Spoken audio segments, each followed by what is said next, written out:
MICAH Beats activated.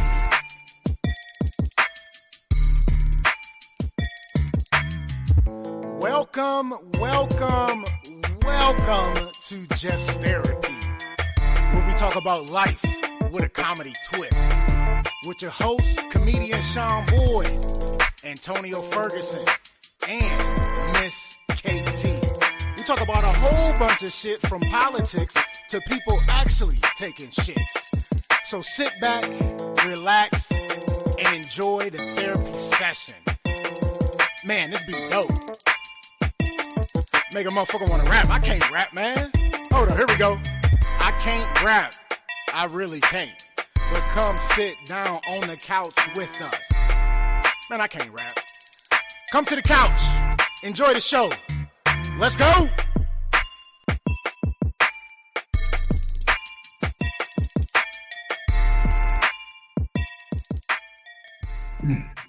Man, that shit still get me hyped. Oh, man, just another day on the couch talking about all the problems of today. Yes. Welcome on in. Welcome back to another episode of Just Therapy, the podcast. I hope you're having another beautiful Monday evening, y'all. Trying to end your work day off right with some laughs and some therapy, as always. And my co-host is on time today, y'all. What up, BBC? Greetings, my beautiful bodies. How everybody doing today? Yeah. I hope y'all really take this couch therapy real serious because we got some stuff to do. Yes. And we got another fire episode for your ass. Listen, big shout out to my guy and my guest last week, Jarrell Burns, aka Rello, for sharing his story and being transparent with us. Funny episode, to say the least. But I'm telling you right now, I got a motherfucking legend in the game. This my fam. I remember when his ass started, and this motherfucker started on fire and still doing his damn thing. Give it up for the very talented, funny motherfucking Rob Ward. What up, baby? What's up, man? I got it on my laptop on my junky background, but that's cool. I got you. Yeah. What's up, man? Oh man, being blessed, loving life. How you been, man? You all right? I'm good, bro. I'm blessed. There you go. That's what's up, man. Good to see you, man. I ain't seen you in a minute. Didn't you used to rap? No, I ain't never rap. No, I used to rap, man. No, hell no. Listen. My dudes so my one dudes growing up, they had a group and they used to go to the same studio as Bone. So I met Bone a couple times, smoked with them when he was younger. But they had a group, and then later on they made another group and wanted me to get in there. And I'm like, dude, I write, you know what I'm saying? I don't write rhymes, I write jokes. So. Yeah. A lot of comedians just started off at rap. I didn't either. I never rapped, but a lot of comedians used to rap. Yeah, my wordplay is so old school. It's like the hippity hip hop. Listen, you don't stop the rocket to the bang boogie, and I don't even go fast. I slow it down. Thanks for having me, man. Good to see you. Hey, good to be seen, brother. Good to see you too, man. I ain't seen you in a minute, man. I'm glad you was able to join us today on the couch, man. I've been trying to get you for about the last year and a half to come to the couch. Man. Usually I'm traveling on Monday, so I tour. Tour. I fly out every Thursday. I fly back home every Monday. So yep. Monday's tough. I appreciate it though. Appreciate you setting some time away for the couch and the couchers, man. But let's get into it, man. Let's not delay anymore. Rob Ward, comedian Rob Ward. Listen, we gotta know. Because, everybody don't know your backstory. How did you even get into comedy? Man, just like anybody else, I was a class clown, man. I started off, just being silly in class. And I was a big baseball player. I thought I was going to come and save the Indians, Guardians, and played a little college ball. And when that was over, I kind of really missed competing, performing, inviting people out to stuff. And Steve Turner, actually, you know Steve Turner, don't you? Yeah, man. Steve Turner, cool ass dude. Yeah, that's my older cousin. He did comedy, so I did it, because I knew he did it. Okay. Oh, that's what's up. I didn't know you knew. I didn't know that was your cousin. No, That's that's my what's blood up. cousin. Yeah, my grandmother and his mother are sisters. Nice. Yeah, I met Steve from one of my best friends growing up, Jason Lucas. We call him J. Luke. They went Okay. to Warrensville together. So That one's good, he yeah. hooked us up. And we've been cool ever since, you know what I'm saying? So, like, you know, I hear from him every now and then, but not like on a constant basis. But Oh yeah, you got to reach out to him. I know he got a special dropping on Amazon. yeah, I heard. Yeah, I definitely got to reach out, man. Make sure he good. Yeah, sure. You know, that's what's up. So it started with just being the class clown and being funny, and then your older cousin was in it, so that made you want to get in it, right? Yeah, I was always funny. Yeah, I was always funny around family and stuff like that. So yeah, I people started challenging me or daring me to, try comedy, and it just stuck. Okay, all right. And what made you really get on stage besides people telling you to try it? Like, what made you really want to try it though? Besides your cousin doing it, like, Oh yeah, that cliche, bro. And I actually was blessed enough to do his TV show. I went to I started in 2010, and I went to see Kevin Hart in 2010. He shot a special here in Cleveland, Okay. and it's cliche, but I seen all the bright lights and the way everybody was laughing at him, and I thought I could do that. The very next week I started. Nice. Yeah, next month, February 4th is my anniversary. 14 years. Nice. Yeah, mine is March 10th. It'll be 15 years for me. Okay. March 10th or 9th. I can't remember. And then listen, nigga get old and you mix it. Yeah. But the most important thing, you still doing it. Yeah, man, still doing it, still trying to make it happen, booking gigs here and there, man. Mine is more sporadic now because, being that full-time dad, having full custody, I had to take a step back, No, so for sure.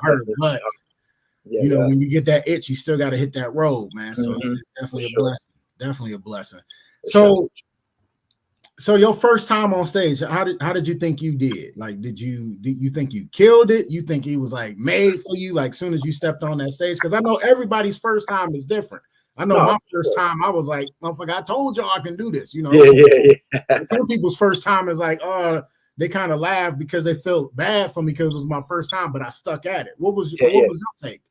I think I did, looking back at it, because I recorded it and broadcast it all on Facebook, and I tell younger comics, you're gonna look back at that and be embarrassed one day, your first time, just like losing your virginity, You ain't never lying. You're gonna see how bad you were at it. But I think I was lucky enough to think I did okay, that I kept going, because I think if it would have been bad, I would have stopped that night. Because that first time is the hardest time to get up there. That's the most intimidating time. Definitely. What was the first joke that you felt like you got energy from? The first time? Yeah, like that very first joke. Don't embarrass me like that. Come on, don't ask me about my first joke. That first joke was horrible. You embarrassed me with that. I had I had this horrible joke, man. I had this joke saying that I wanted to fuck a blow up doll so I could rip a hole in it and say I tore that pussy up. And I thought that was so funny and creative, and it's embarrassing now. But I remember that was the first joke I wrote. That was just like, I thought it was going to be something dramatic, but yeah, that took me out. Yeah, I thought that was hilarious. That was horrible. Thanks for embarrassing me. Hey, that's funny, but that's a good question though, because that is. The real question was, what was that first joke that gave you your momentum? though? That's what she was saying, not the very first joke you wrote. Oh, I mean, it worked. It worked, so it gave me momentum. Oh, okay, there you go. Yeah. So yeah, it was the first joke I told. Yeah. They laughed at it, so was what it was. Your way. All right. Yeah. What's up? So what made you stick with it, man? Like, what made you really put your head down and start grinding? Because like I said, I remember when you first started and I first met you, you had that grinding mentality when I first met you. So like, what made you like really want to grind and really like elevate your game to that next level? I think it's like you said. When I first started, I started off probably too early getting paid. People had started paying me to do stuff just because I was a little bit known in the neighborhood. So once I started getting paid, probably a month or two into it, way too early to start getting paid, I think that's when I started taking it serious. Anytime you take somebody's money, you know what I'm saying, you know that, you know, you should try to be a professional. So absolutely. I think I got paid way too damn early too. Motherfuckers was like, after my first show, motherfuckers was like, oh man, you need to get paid for this. I was like, dude, if it's meant to be, gotta make it happen. I got paid on my 4th show on stage by Prince James. I end up getting $110. That's enough. You be hooked. 10 minutes. Yeah, you be hooked. You'll be hooked after that. I was like, whoa, hold up. Like, you know what I'm saying? And then, man, it was all she wrote from there, man. Yeah, for sure. So that's motivation. And I know musicians, I know buddies as rappers, man, been rapping 20 years, say they've never been paid for a performance. You know, so, you know, comedians, we lucky in that aspect. True. That's true. Very true. Artist, I'm a reggae artist. And sometimes you can do show after show and literally don't get paid. I remember getting paid from audience members, you know. Yeah, tips. Yeah, like tips or whatever, like we did a good show or whatever like that, and look back at my show like, oh, it was horrible. Yeah. Like, what is pity pay? Yeah, for sure. Artists get so comedians definitely, that's a good thing. Mm-hmm. Yeah. You know, Kevin Hart was giving out like thousands of dollars from the audience. You know, yeah. I would love for him to come be in my audience one day. That's what's up. So, like, who really inspired you? Who did you really look up to? Was there anybody you tried to like mold your game after, or like just inspired you? Like, who really inspired you? You know, like I said, so when I went to that Kevin Hart thing, you know, obviously he inspired me. He was really hot at the time, and then you know, I end up, you know, doing this TV show, working with him. So, you know, I really had to. Sometimes that can hurt you, you know, as a comedian too. You don't want to sound like anybody else. So I really worked hard on trying to find my own voice and not sounding like him. But we got so many similarities. You know, he talk about his family a lot. I talk about my family. You know, having 3 daughters and all of that. So, you know, Kevin Hart, but it was a dark side of me that I really looked up to. Corey Holcomb. Okay. I really liked him. Tony Roberts. Martin Lawrence, obviously, and then, you know, Benji Brown took me on tour. So, I mean, I watch him every weekend, every night, get to study and watch him. And then I like the locals, you know, I like the B Titties. I like, you know, the Big Chevys, you know, I get inspired by people that's still hungry, up and coming young comics. That's what's up. That's what's up. All right, let me get to the comments real quick. Nick Jabor in the building. What up, fam? Hey. He gonna say darkness. Then he gonna say Rob need to clean his room. That's my closet. This is my closet. I figured it was. My closet. All clothes. All clothes. Hanging up, folded up. I don't know. You know, Nick. Come on now. This is my closet, man. I see my guy Mike Plum tuned in. Ramsey Tack in the building. Chris Harvey in the building. What up, Chris? Yeah, man. So let me ask you this. Give me your actual top 5 comedians of all time in your eyes, dead or alive. Dave Chappelle. Okay. Cat Williams. Chris Rock. Mm-hmm. Robin Harris. Okay. Bernie Mac. All right, cool. That's what's up. Yeah. My guy OG Ray Jones in the building. What up, fam? Stone in the building.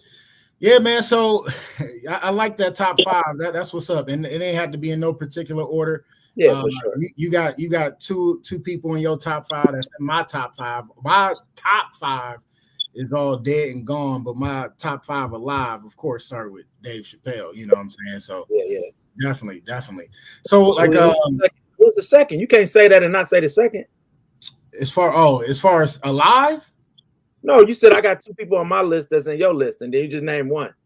So you got 2 people that's on my list of top 5 all time in my eyes, right? Yeah. And my top 5 are dead, all gone. Yeah. So my top 5 are Richard Pryor, George Carlin, Bernie Mac, Robin Harris, and Red Fox. That's my top 5. Okay. But they're all gone. So my top 5 alive is Dave Chappelle is rounding off the top.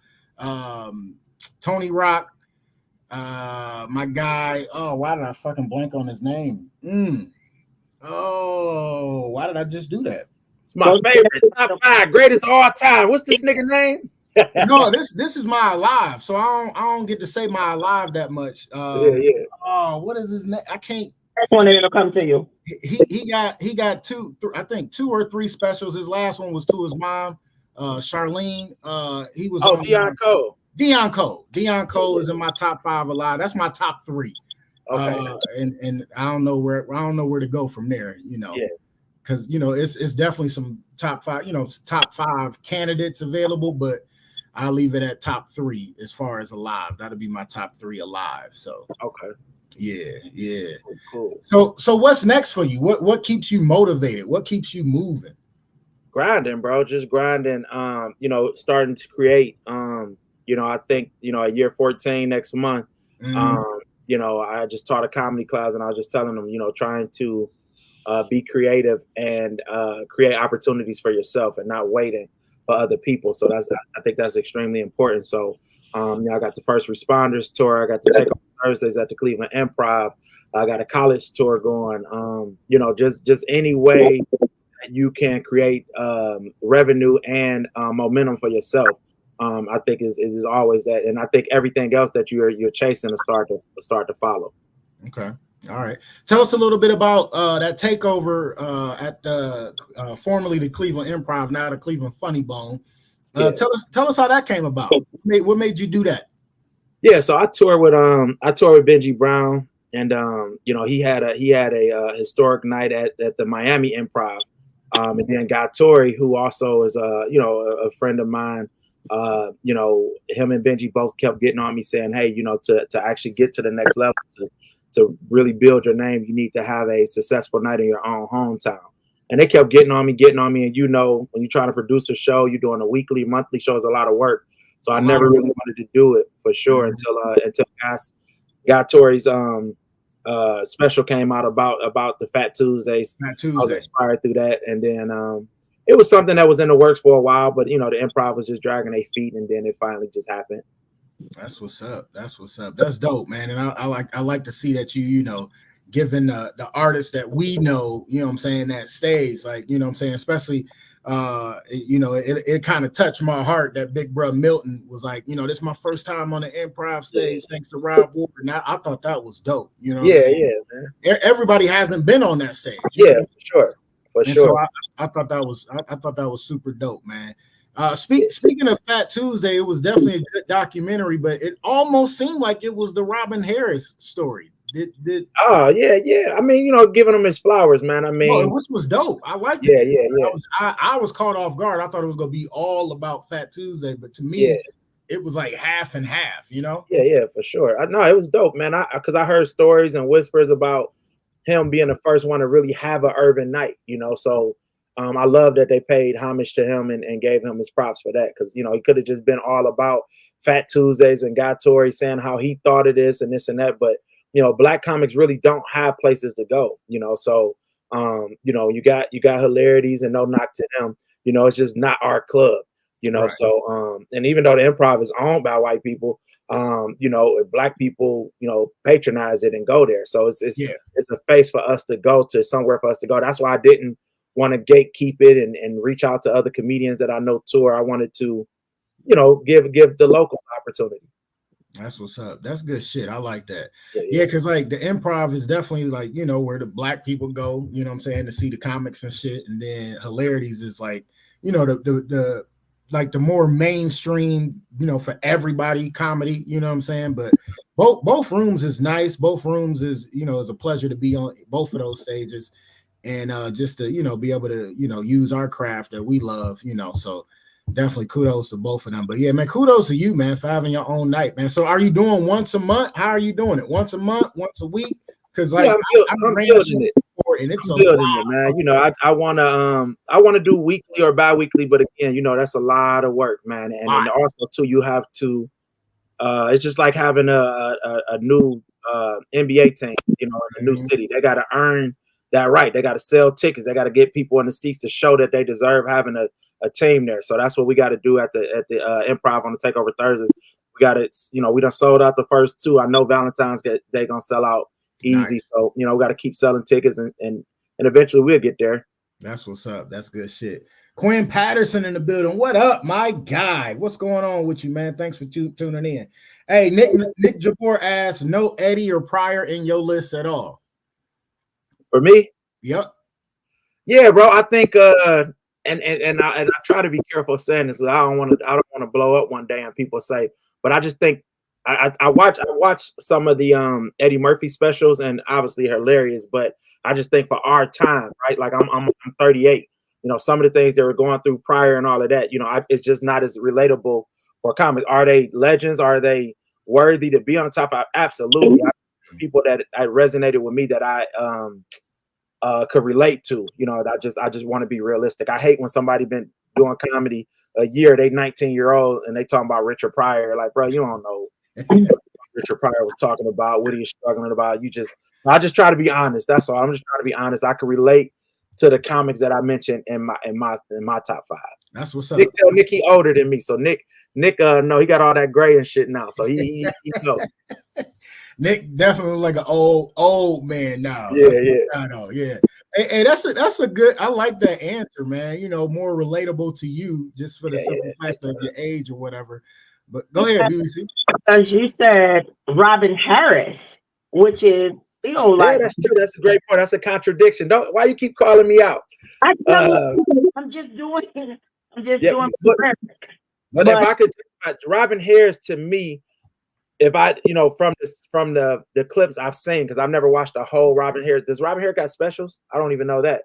I think I've seen a lot of Robin Harris from Def Comedy Jam. Exactly. So I think it was more snapping on the crowd. It was, you know, versus Eddie and Richard was a lot more of what was going on at that time versus Robin Harris. You know, he tearing that crowd up. You know, he going in there, he doing that Baby Kid. That was even a father. He was snapping on Kid and all this and that. So a little bit still a little bit more relatable because he was kind of ragging.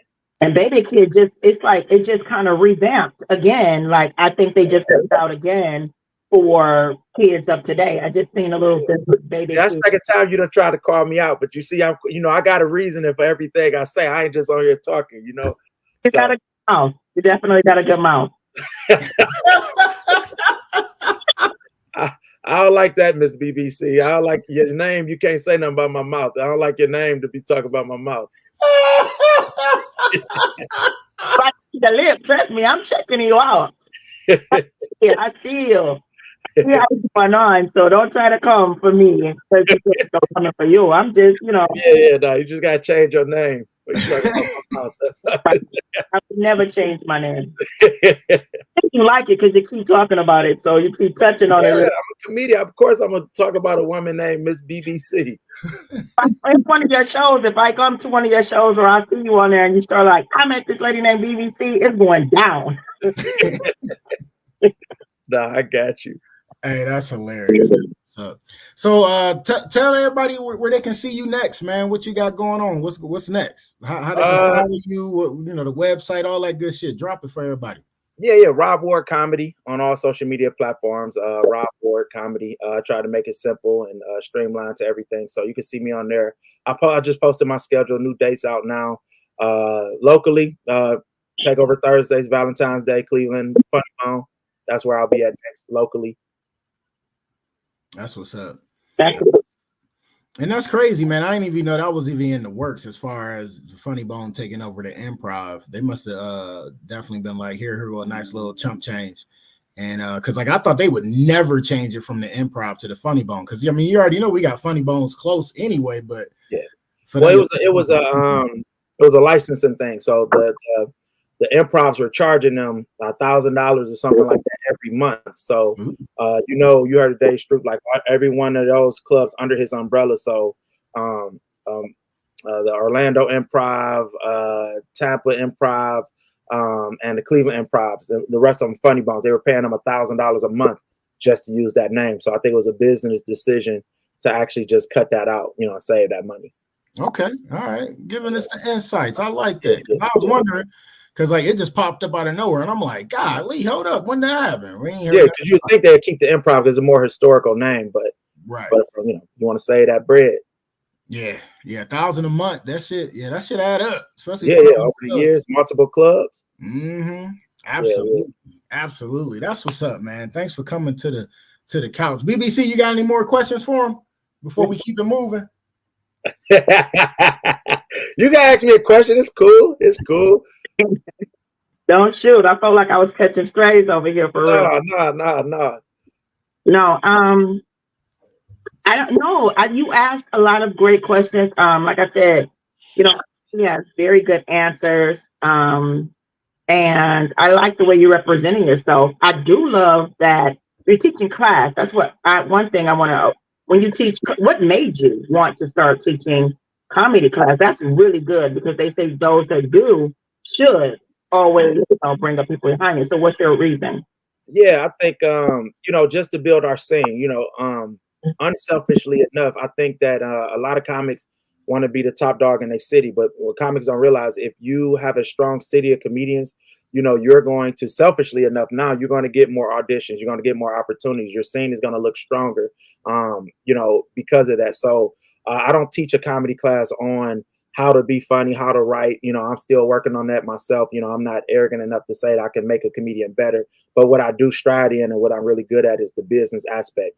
As Sean said, like I jumped off really hot and really early and start getting booked and making money. So there's a certain amount of professionalism that comedians don't understand that you got to have when you're going into comedy clubs, when you're talking to bookers and this and that. When you're dealing with bigger headliners like Tony Rock or somebody like that, that's on Sean's list, and Corey, when you work with these guys, there's a certain bit of comedy etiquette, that you should have. So that's what I kind of really teach. That's what's just up. Mistakes I made over the years and learned from. And that's really good. Yeah, because like that's a lot of people need and they don't want to listen to. You know what I'm saying?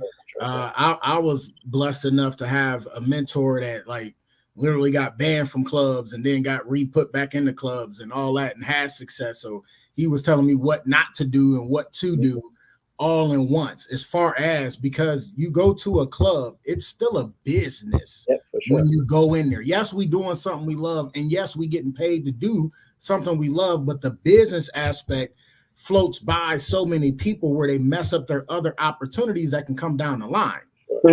So he taught me, as far as like when you get to the club, make sure you greet the owner, make sure you greet the staff, be cool with the staff, don't fuck the staff, because that can mess you up in the long run too. Sure. He said after a show, make sure you greet every participant, even if somebody trying to take you home as far as like a fan or whatever, you still have a business to fulfill until every person is gone. They gotta wait, period. And it was cool just to use a lot of those insights that he gave me, and it was it happened to me a couple times. And one of the biggest ones I remember clearly was El Paso, when the chick was trying to take me home, and I was like, you gotta wait, I gotta finish doing what I'm doing because it's a business. Yeah, for sure. That's good stuff that people need to know, man. I like that. Yeah. And to bounce off what Sean was saying, hey, little mama, pretty girl. Yeah, you'll hear mine in a minute. I think they just got home. To bounce off what Sean was saying, also too, with me doing the Takeover Thursdays and people coming to the Improv that's never been there, they are representing me.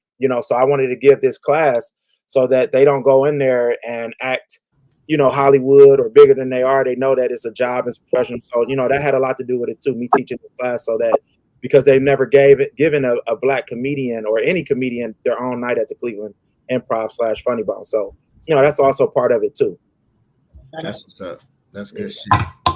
Well, you already know, man. I'm a big fan. Always been rooting for you, man. Keep pushing, keep grinding, keep making motherfuckers laugh, man. You already know what it is, man. I appreciate you. Same to you.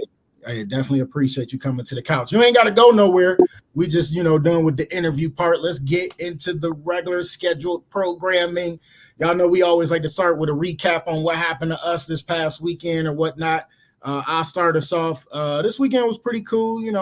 Dropped little mama off with her mom on Thursday. So she was like down in the Massillon way. So me being me, I waited a little bit so I can hit that open mic at Crackpots Comedy Club, work on some new shit. Chris, that's my guy, man. Anytime I go down there, Chris Kettler, the owner, anytime I go down there, he giving me 15 minutes, 20 minutes, so that's fun at an open mic to really work on some new shit, to see, how you want to switch it, how you want to do it. Sure. And at an open mic, you can stop it and be like, oh no, let me reword this, and do all that. So sure. Kudos to him, man. Good guy, man. And then Friday, just, kind of chilled, man, and Saturday, girl, my lady came down. We went bowling, I think, and then, man, I love bowling. We've been going bowling every other week. And every now and then my wrist will start hurting so bad. And I don't even use my right hand to do, what y'all thinking. But and I know that's too much information, but like I don't know what it was, man. My hand was starting to hurt. It was excruciating pain shooting up, and it was all bad. But I digress. And then yesterday watched some good playoff games, watched some Saturday too.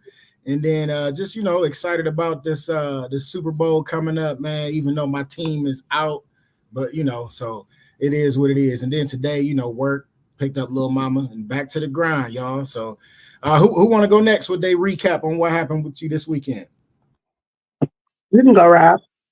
Oh man, I was off this weekend. Just spent a little time with the family. You can see I'm a true man of my word because I was organizing my closet, trying to I travel so much, got a lot of clothes, and I was trying to organize that. And as the viewers seen, it's a little messy back there. But I could have canceled on Sean because he said I could call in, but showing the world the real me. So, but it was a laid back weekend. I just got to hang out with my family, which is rare. My schedule busy, but man, just chilling. I was excited to do this and promote and talk about the Takeover Thursday, and here we are. That's what's up. Thanks for not canceling, man. I appreciate it. Yeah, man. You got people talking about my room, man. This is my closet, man. It got me all. Hey, no, that's Nick. That's Nick, man. You know how Nick. He always gonna come for us when he can. You know that. Yeah. Real quick, Sean, you said that you don't do what we think with your right hand. So does that mean you do it with your left hand? Okay.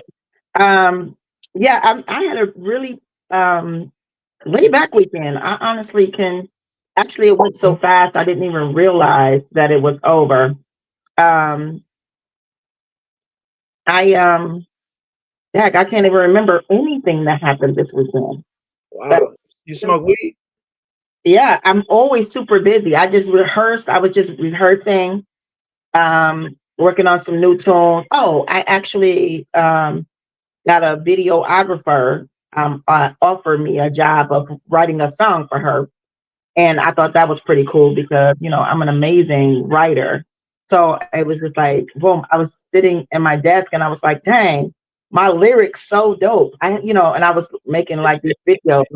And I'm like, I said, my big body, my big body is so sweet. It's just like big body nature's candy. No matter how much you get, it never makes his heart weak. And I'm like, that's so live. So, and like 10 minutes later, she like hit me up like, I really love, and I didn't tape it. I mean, I didn't post it. And she was like, I would just love your songs. I love the way you write. Can you write a song for me? So that was my weekend. So I really appreciate it. Oh, and you're so humble. Of course. Humble is very important. It's really important. Like I'm so dope. I wrote the fuck out this song. Oh, seriously, like I am an amazing writer. I really am. Dope. That's dope. Humble as hell. He said you so humble. You saw that in me. I'm glad you saw that. Yeah, I did. Stray's coming. I need you to go ahead. You know what I'm saying? Don't reload on me. Don't reload. No. You got that Kanye West confidence. You said I'm so dope. I don't big me up. Who will big me up? You know what I'm saying? If I don't, for sure. Facts. And then you said the lyrics like, I wish I had that comment. That was dope, though. That was dope. Yeah. That was dope. Come on, man. Let me get my breath, man. Concrete Rose in the building. What up? She said, hey, Miss BBC. And then she gonna say, not you asking, you smoke weed, LOL. She forgot her. Hey, listen, Concrete Rose, make sure you check her and another friend, Big Sis Ebony Red Soul, out at Jilly's Music Room the last Thursday of the month. They got Queens of the Mic coming back again, man. Make sure y'all check them out. Definitely dope poetry sisters right there, man. Check them out. Yes. Yeah. All right, let's get into it. We always like to do childhood memories. We like for our couches to get to our pass, especially our guest pass, since they don't know our guests that much. It can be January 26th. Thank you so much, Miss Rose. I gotta download the flyer. I've been meaning to. I've been busy. That's my bad. So I apologize because I was gonna promote the show and show the flyer. I promise. The 25th. She said typo. January 25th, last Thursday of the month. Check them out. But so we always do a childhood memory. It can be funny, crazy, or whatever. Give us a childhood memory of what happened to you, and we'll talk about it and laugh about it. But I think my childhood memory this week is going to be about. So I know where I'm going. So I remember the first time I found out I had acid reflux. Right, I was a kid on the swim team. And I was a fat kid on the swim team, so I used to have all crazy names. And then, like, the bullshit that used to piss me off is, like, I was good, too. Like, I wasn't a fat, slow kid in the pool. I actually had, you know what I'm saying, I was good at it, you know, but the names I would get, like, was Orca the Whale. And I'm like, motherfucker, like you know, but it was bad, man. But that ain't even what the childhood memory about. That, you know, that I got sidetracked. But the first time I found out I had acid reflux, right? I was doing the event, the backstroke. It was the 100-meter backstroke. And somebody bet me $20 that I couldn't do the flip turn from backstroke, right? And I'm like, man, shit, that's easy money. So I'm getting there, you know, I'm going down and I see because like they got like little flags above the pool at each end, a little bit before the actual end of the pool, before you hit the wall. That lets the person doing backstroke know you only got so many strokes before you hit the wall, because I've seen so many people hit their head on that wall, not paying attention to the flags above your head. So that gives you a warning as far as like you got 1 or 2 strokes, depends on how your strokes are. And then you flip over into freestyle and then do the flip turn like a regular event. And then you push off and then you come out backwards, you know what I'm saying? And then you go right back into the stroke. So I did it, you know what I'm saying? And I ended up coming in, I think I came in second that day. And I get out the pool and my chest was hurting so bad. Like I thought I was having a heart attack. That's how bad it was hurting. I got rushed to the hospital in some swim trunks in a towel, and the itch factor from chlorine after you get out of a pool and you sit down without taking a shower for a while is horrible. But they told me it was just acid reflux. So that whole time I'm thinking I was dying and everybody worried about me. And all I was worried about was where my $20 at, motherfucker. I got paid and I found out I had acid reflux and I didn't die. But my ass was itching so bad because I had to wait in the hospital so long with chlorine trunks on. It was horrible. So that's my childhood memory this week. So y'all can figure out who's going first. Let me go help little mama real quick. Go on with your childhood memory. DBC, you go first this time. Okay. Roll your eyes. My childhood memory was when me and my cousins all lived with my grandmother. And I remember me and my cousins used to fight all the time. And I was the youngest, but for some reason we used to just always fight. Well, my grandmother was the type, like, she would whoop you, like she would beat you and then like treat you. But it was always like this fuck off type of treat, like something that came out of potato chip can that she had since 1923 or some shit, like, you know. So me and my cousin, we had fought. So my grandmother came and like beat us and then put us in the basement. You always had to go in the basement. And the basement was just scary as hell or whatever. But then she came down there and was like, y'all learn y'all lesson? It gave us these rotten ass. Did she say rotten apples? Yeah. Rotten ass apples off of her tree, her apple tree from the back. So I was like, you know, I'm the baby, so I had a loose tooth or whatever. And so when she gave us the apples or whatever, me and my cousin, we just started laughing, and we got that cool because we're just like, I don't want to eat this apple. She like, I want to eat it. She came down like, yo, I better eat them apples. y'all better eat them apples. It's good for you. I was like, it's right. And she slapped me. And she went to go slap me and pulled my tooth out. Pulled my tooth out. Did she feel bad? God damn. She said no. She tried to kill y'all with rotten apples and pulled your damn tooth out. Pulled my tooth out. And I started bleeding. And I got a whooping for bleeding. I got a whooping for bleeding. And still had to eat the apple with the blood on it and everything.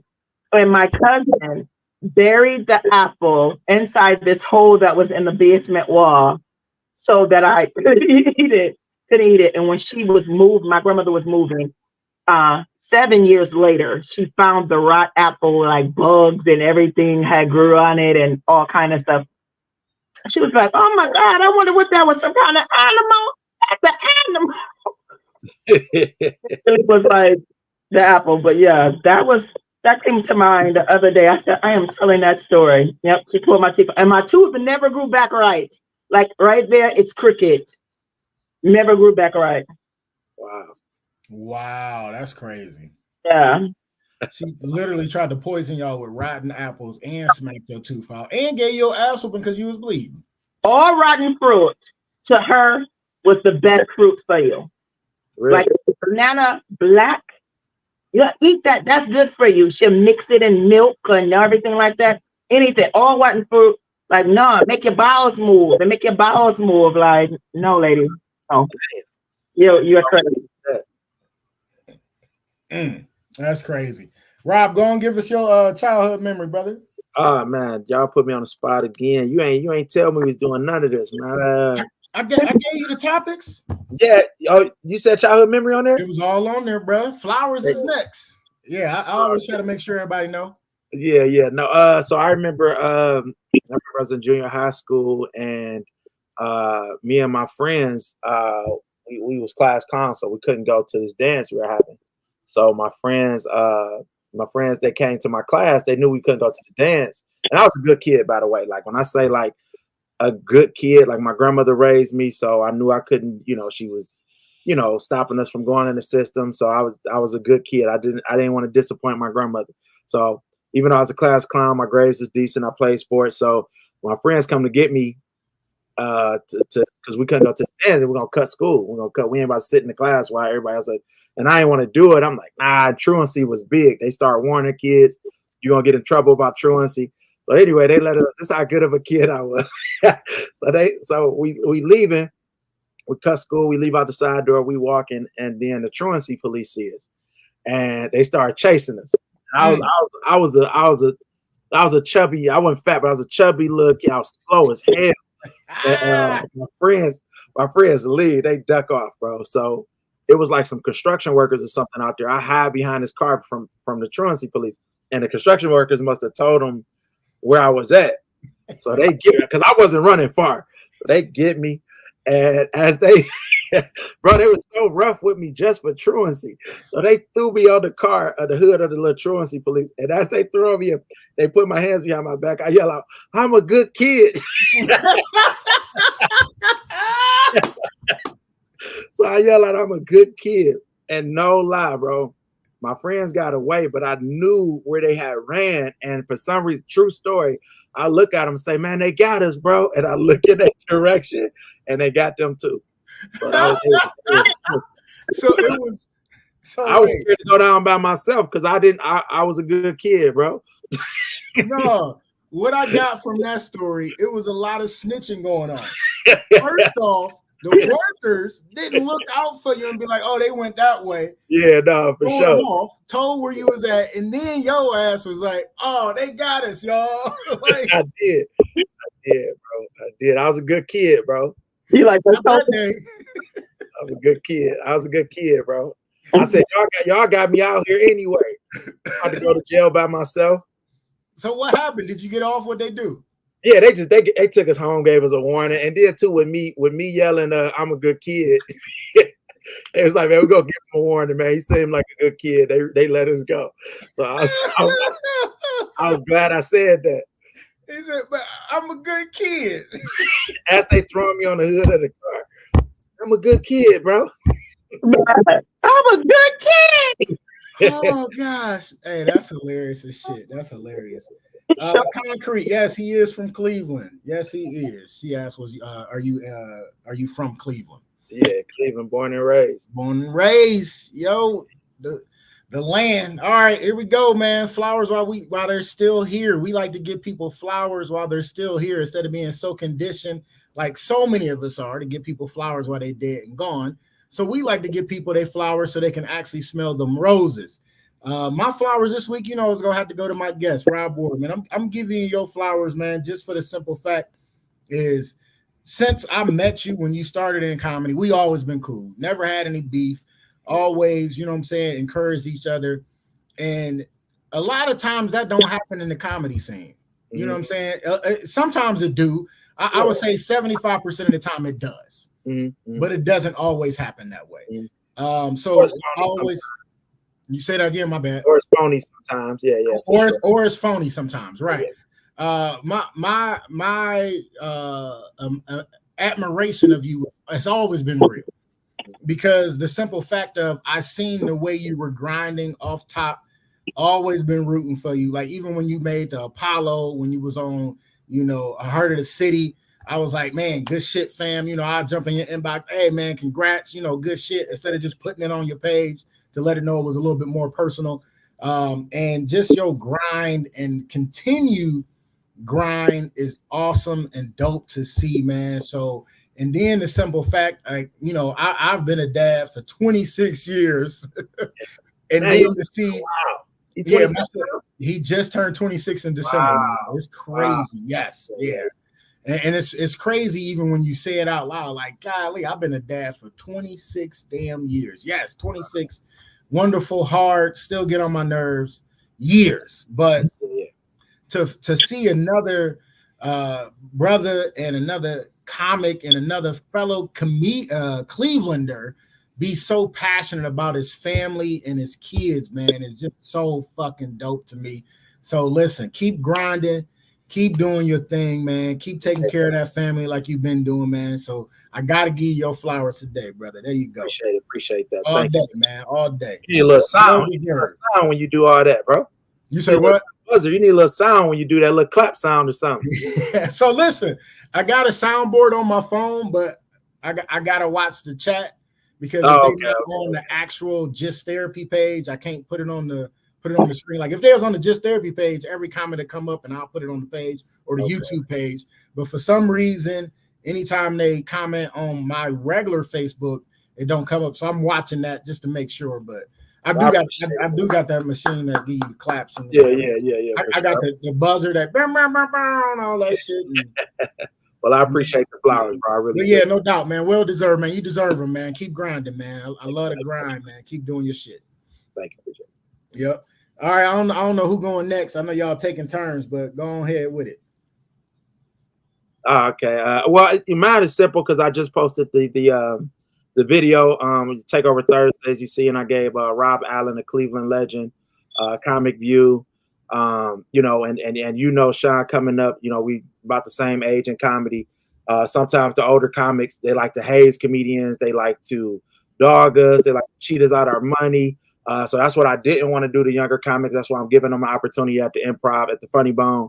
And Rob was the second headliner I had. And I actually brought out a physical bouquet of flowers and gave him his flowers on stage in front of everybody. Nice.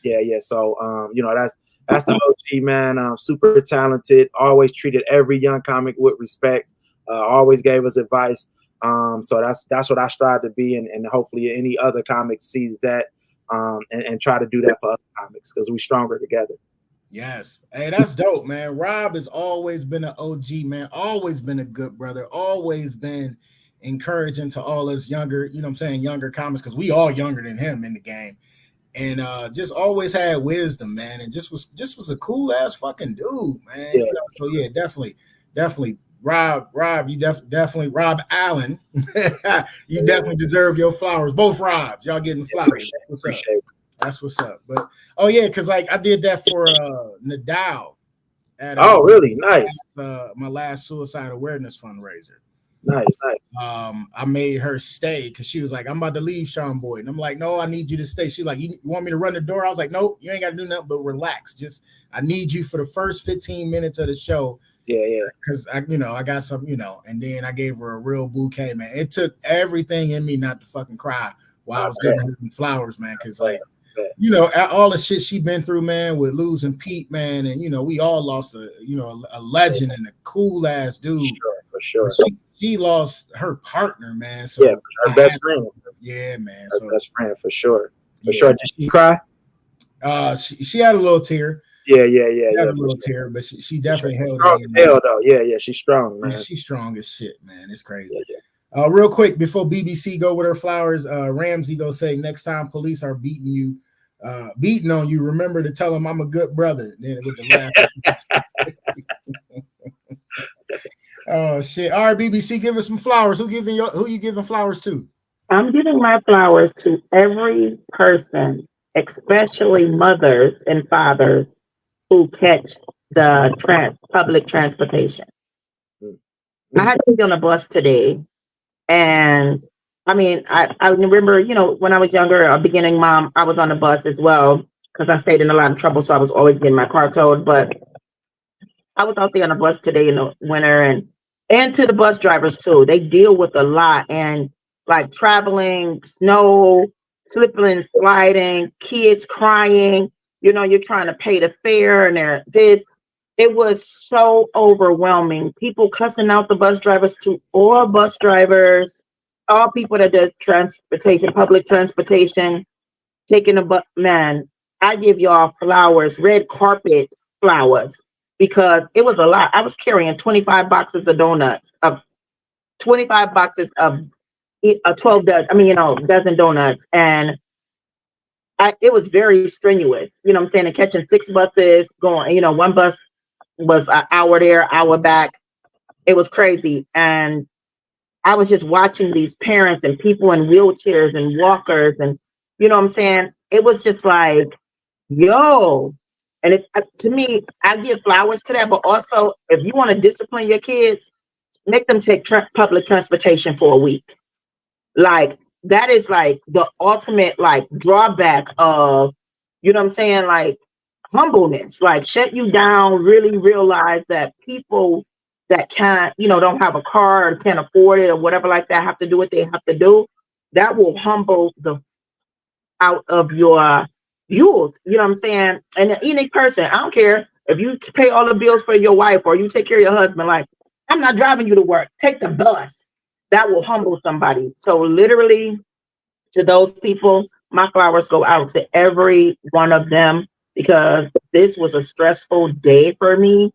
And I got more legs than a bucket of chicken, but that seriously like took me out. Nah, for sure. I bet. That's what's up. What were you carrying the donuts for? I have a fundraiser going because I was in a coma 2 years ago, and I lost my band. So I am back to the stage now, back, singing. I just got put on the Cleveland Reggae Fest, which is one of the biggest reggae shows here in Cleveland. And I've been wanting to do it since I've been doing music 15 years, and I'm like the youngest reggae artist here in Cleveland. So I'm rebuilding my band, but I want to have like all of my own equipment. So it's build a band. I just lost my bass player, but gained a bass player at the same time. So I'm building a band. I have to pay for studio time, to rehearse and stuff, and pay for everything like that. So it's through Krispy Kreme. And people have been taking like different, taking the forms and taking it to their job. And then I go pick up the donuts and drop it off to them. But my daughter was in a car accident in our truck. So somebody ran a red light, and trust me, she's doing much, much better. I'm glad she made it through. But the insurance company was a scam, and they didn't pay for what they were supposed to. And I'm going through stuff like that. So I had to do all my deliveries on a bus. Oh, yeah, for sure. It's crazy. Wintertime. Speaking of that, too, my hot water tank went out over the weekend, and we was over here boiling water for baths. And I even got it's fixed today, thank God. But you see, I even had my sage burning today, just trying to relax it. So this is, the wintertime is when chaos happens. I got my that sage right here. No, yeah. And then that's when your cars break down, your appliances and stuff like that break down too. So it was a tough weekend for us over here as well, trying to get through no hot water over the weekend. Thank God it's fixed now. So yeah, that's what's up. Yeah. Concrete said, "You not wrong." She said, "Former school bus driver here. LOL. The snow plus air brakes plus kids equals wild times." Carol, what up? What up, Carol Riley? What up, sis? She said, "Congratulations, sis." And she said, "Prayers." Ramsey said, "I use public transportation every week, multiple times a week, and it's fun, convenient, and saves money. It will humble you and at the same time educate socially about the world in the New York public transit as well." So yeah, definitely. Right, so yeah, everyone, because he said it's so expensive to park and drive in Manhattan. Definitely, yes. And then Concrete said, "Sage on deck." And then Carol said, "My uncle is a retired Brooklyn bus driver." Yeah, so everybody that ride public transportation is getting your flowers. I remember them days, like especially that was when my son was born. So we had an oxygen tank, a heart monitor, and a stroller, and him at the same time when he first came out of the hospital. So it was a lot. I remember one time we got left by the bus, and the people on the bus is like, "Yo, they running for the bus. They trying to flag you down." That motherfucker kept riding. Wow. He was literally on Superior and Euclid trying to go downtown, and that motherfucker kept riding. I was like, motherfucker. It was the oxygen tank with all that too. Yeah, man. Yeah, we had it. Yeah, it was a lot. It was a lot. It was a man today like that. He had an oxygen tank. Wait, he had an oxygen tank. He was on a walker, and he had an ankle bracelet. Wow.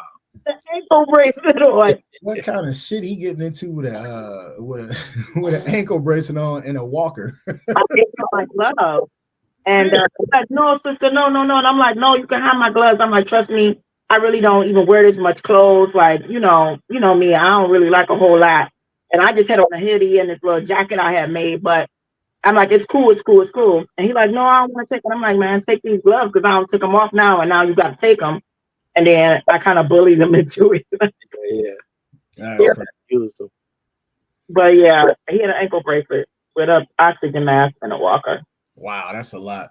Carol chimed in again, said, "Boston public transportation is a hot mess, mainly the kids." Concrete Rose said, "New York is expensive as fuck. I don't recommend driving there at all. That's the one place I hate driving." Yeah. And then you nationwide. You got viewers all in Boston, New York. Look at you, bro. I'm trying, man. We trying, man. It's all right. We're doing it. But I stay humble. I do stay humble. You know what? If you don't stay humble, the game will humble you. Hey, flat out, absolutely. All right, let's get to this first topic before we go to our one and only sponsor break. So listen, our first topic we go talk about is listen to this. Mother of 6-year-old boy who shot Virginia teacher was sentenced to 2 years. All right. Deja Taylor was sentenced on a felony child neglect charge related to the shooting of her son's first grade teacher in Newport News, Virginia, which I've played a comedy club in there. Kazi's, yeah, man. The condo's trash though, but it was a fun club. Yeah. Yeah. So a Virginia mother held responsible for a 6-year-old son's shooting of an elementary school teacher this year was handed a 2-year sentence. This was in December, but when the sentence came out on a Friday, right? The state charged with felony child neglect. Deja Taylor, 26, could face as long as 5 years in prison, but was given a shorter sentence by circuit court judge that includes 2 years of probation plus 2 years, right? Still, the judge punishment was harsher than the 6 months behind bars suggested by prosecutors, who was part of the plea deal, dropped a misdemeanor charge of reckless storage of a firearm, right? So she must begin her sentence after she finished serving 21 months on a related federal charge. She pleaded guilty in June of the charge of using marijuana while owning a gun. All right. So this is the question I got for everybody, right? I don't know if y'all heard about it on the news, but the 6-year-old kid shot his teacher in Virginia.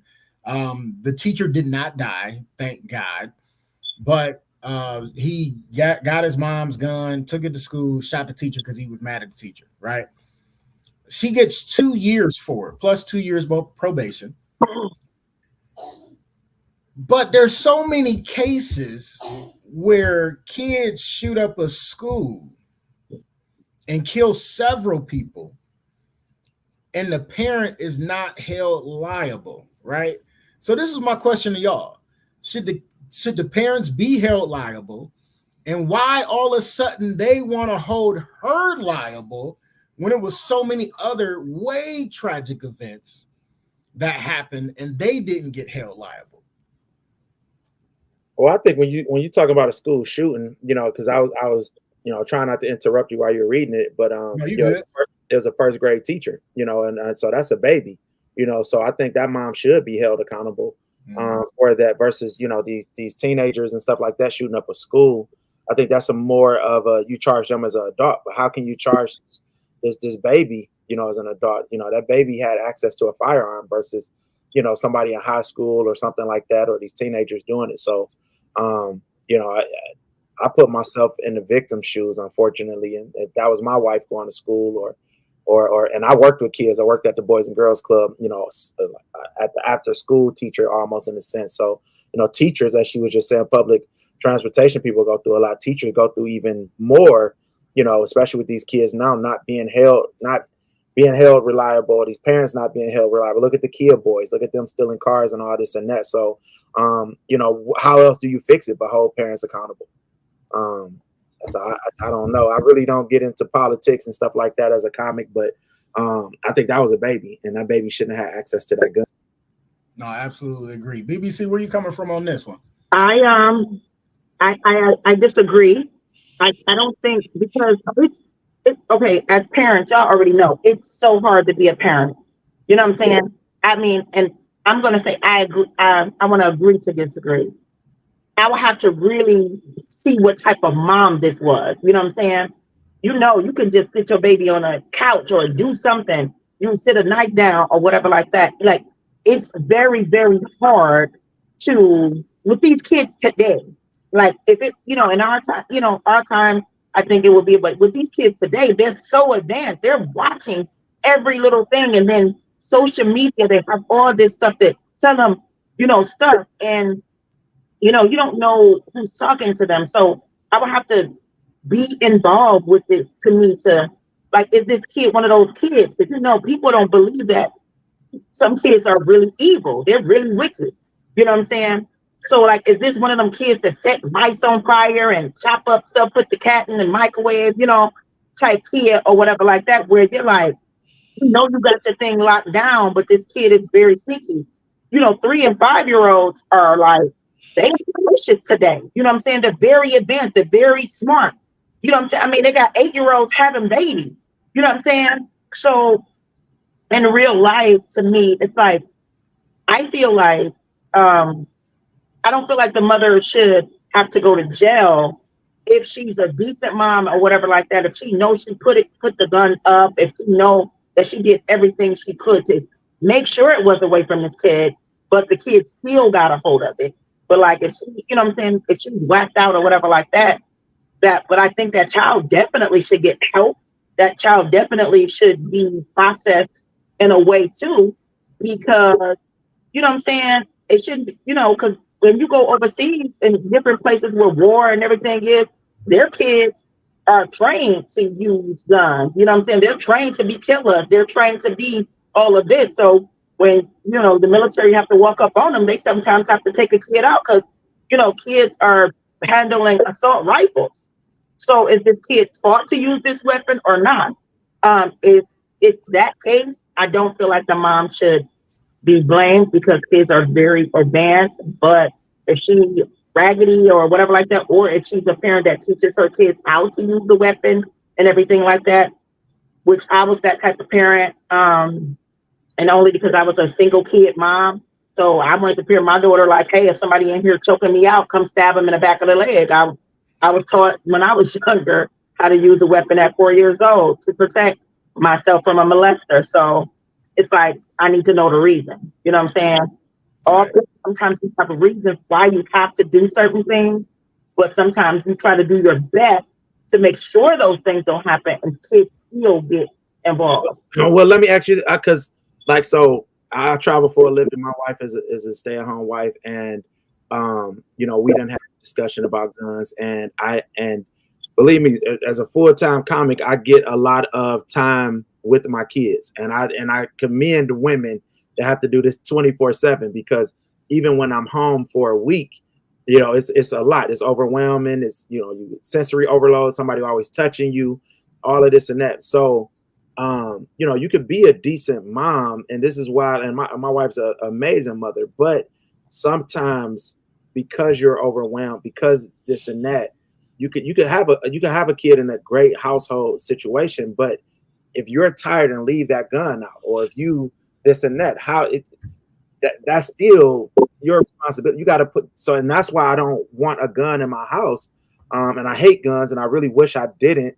You know, I don't mind getting my ass whooped. I don't mind dishing out a gun. I mean, dishing out an ass whooping, but I know people don't think like that anymore. And I know we probably should arm ourselves, but I know, as seeing her as a mother and seeing it as a parent myself, sometimes you get tired. You give them a tablet and say, "Get out my face." You do these type of things, and how are you not responsible if you're just tired and leave that gun out, or if they get access to it? You know, you can't hold that 6-year-old responsible, not in America anyway. So, you know, is it come from a decent home, but you was just tired, or you got that gun out?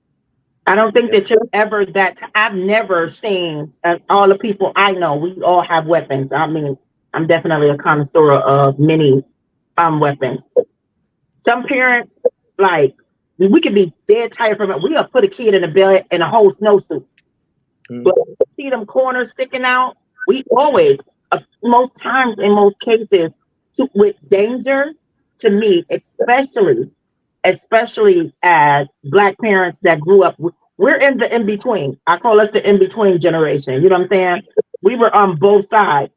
Then you were raised by your grandmother. So, like, I know in that aspect, you know what I'm saying? Most parents, you're never that tired for the danger. You know what I'm saying? Yeah. Let me ask you this. Can I actually have it? So I bring my daughter to your house, my 3-year-old. She busy. And I done been to your house a couple of times. You trust me. You got your bill money out. You got $1,000 sitting on the table. My daughter think it's play money. She pick it up, put it in her pocket. We go a couple more places. She done lost your money. I'm asking you though, but you know, or she's snooping. She done went in your purse and got it. Just playing around. And she lose this $1,000. Who's responsible for replacing that $1,000? Is it my 6-year-old daughter gonna get her some help, or is the parent responsible for replacing that money? Something different, right? Because at that point, it's like, to me, okay, so she's snooping around. She finds some money, right? Mm-hmm. And I'm gonna come to you and be like, well, your daughter lost this $1,000 or whatever like that. Like, this is me personally. I'm gonna just feel like, help me. Come help me find it. You know what I'm saying? I don't deal with people in a certain way. Like, I don't blame people because I'm a kid. Like, I'm the biggest childish, like the goofiest person. I'm outside in the rain. I literally just made a snow angel yesterday. I'm always touching other people's stuff. My sister, if she on right now, Ebony, I know she was just on a little bit ago. She would, as soon as I get in her car, she'd just be like, don't touch nothing. Let me see your hands, whatever like that. So it's just like, I put myself in a child's position, and I would never bring a parent like, my nephews come over here, touch stuff, lose stuff, bother stuff, break my guitar player all the time. I don't go to my sister and be like, well, you got to repair my guitar player or whatever. Like, I'm responsible for that child. You left her in my custody. You know what I'm saying? So I don't never go to a parent and be like, you got to do this or whatever. If a child loses $1,000 of my money, which I've never had a whole $1,000, I don't know at the time, but if she does, I would not blame the parent. I would not blame it. Me. I would, but I can't speak for anybody else. Like I said, I literally have to see how this person is as a mother and what she had lacked or whatever like that to say, boom. If she locked up the gun and she did everything she was supposed to do, I don't think she should go to jail. Okay. I don't. Regret. Let's go to these comments real quick. All right, so Concrete Rose said the music, video games, media, and movies have negatively influenced them, so they think it's the appropriate response to conflict because that's what they see. They're not taught to fight and live. They want to be on demon time and die. Shaking my head. They are so glorifying prison. Oh, excuse me. They also glorify prison, which isn't a fun time. My girl Lisa, what's up, baby? Said it's hard to be a parent, but drinking too quick. So it's hard to be a parent, but they can't have access to a gun. I agree. Ramsey said the difference is the accessibility to the gun. If you don't secure your gun and it gets in the wrong hands, you're responsible. However, if my son is of a legal age and purchased a gun legally and went on a rampage, then I'm not accountable. You follow me? Accountability on the accessibility of the weapon. Concrete agreed. Carol chimed in. She said it is hard to be a parent. On the flip side, that child, number one, should have never seen that gun. And most importantly, in considering his age, along with all factors mentioned by the queen, it should have been out of his reach, high up on a shelf. Absolutely. So what up, Cuzzo? And then Concrete said definitely raised by grandma. And then Carol said queen got matches under her bed. LOL. So this is my thing. My biggest thing with this, her getting sentenced to the 2 years and 2 years probation. Who's gonna take care of the kid now that the mom is gone? That's my biggest concern, right? Granted, it definitely should have been locked up or put up somewhere where the kid can't reach it, right? I am a believer of right to bear arms. Lil Mama don't have no clue where, the strap is. No clue, won't have a clue until she old enough to go to the range with me, okay? Also, that's my biggest concern is who is going to take care of this kid while she's in jail, right? Even the prosecution wanted to do 6 months in jail and the rest probation or house arrest, right? So it's almost like agree to disagree because somebody has to be held responsible for this teacher getting shot by a 6-year-old at that, right? Yeah, that's who's a baby, really right? Sending like love out to her because I had to be seem like y'all feel sorry. Y'all more worried about the mother not being with the kids. Like who gonna be responsible for this? No, and that's what I'm getting to. Like I'm looking at both aspects. Because as you were saying, like if you was the husband of the first grade teacher, you like, hold on, somebody got to be responsible for this, which they do, right? She definitely needs to at least do some time. I don't know if 2 years is appropriate. I don't agree. But again, she definitely should have some gun safety and where to lock your damn gun up and all that kind of classes as well.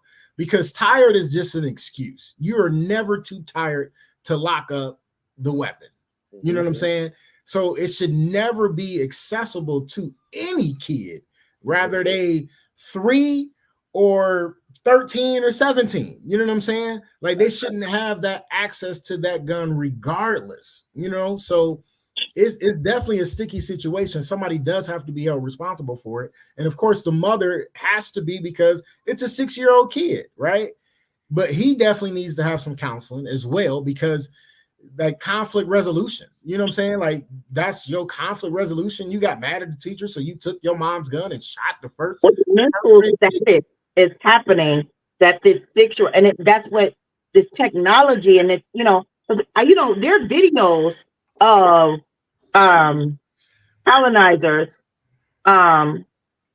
teaching their kids, their youth, their little bitty kids. They're training them, like. Here in America, like literally here in Cleveland, like out there where Dave Chappelle, they're training their kids to use weapons and everything like that, little bitty kids. Like I see videos like that all the time where they are really training their kids to use weapons and do all this stuff at very young ages, 3, 4, you know what I'm saying? This guy built a whole like obstacle course in his backyard and this whole like police thing. And he got this like little girl and little boy out there. The little girl, she real, like if we ever have a war and I had to run up on her, like I'm really scared to run up on her because she was like, boom, she was clicking, boom, taking apart the gun, whatever like that. She literally had to be about 6 or 7 years old. So, I mean, I was always just taught to be prepared. My father was a different type of, being, half and half of, my whole culture, energy. We were taught things differently or whatever like that. But at the same time, it's like a kid learning martial arts to me.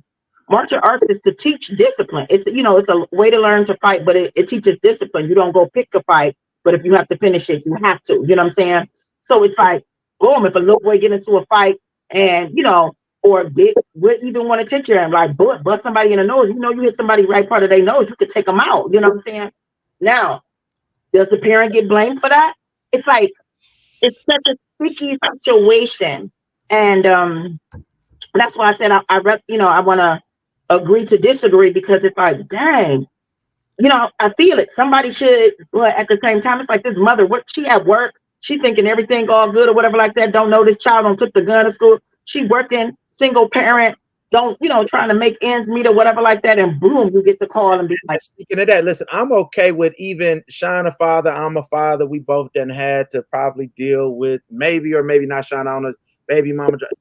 And as a father, as a man, you stick in there. You deal with the situation. I'm okay with finding his father, even unless he deceased or something like that. She a single mom. I'm even okay, but somebody got to be responsible for that baby shooting. And that father wasn't in that life. Let's locate him. And hey, even though you ain't here, somebody got to be responsible. You can't just, shoot somebody. Baby handcuffs on him.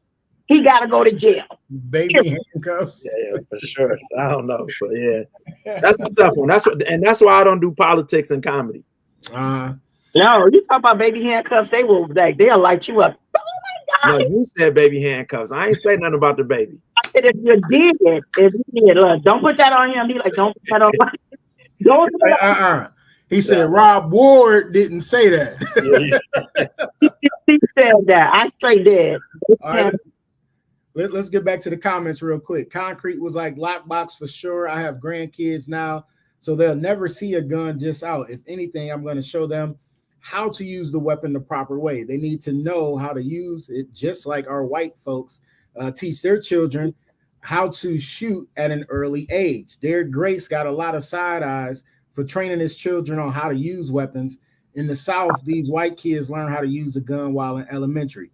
My guy Rail, what up, Rello? Said Miss BBC with the eyes, and then he he said, wait, this is a serious episode. I mean, we sometimes we got to tackle them serious conversations, bro. They got a comedian on the show, man. You bringing up guns and shit? Come on,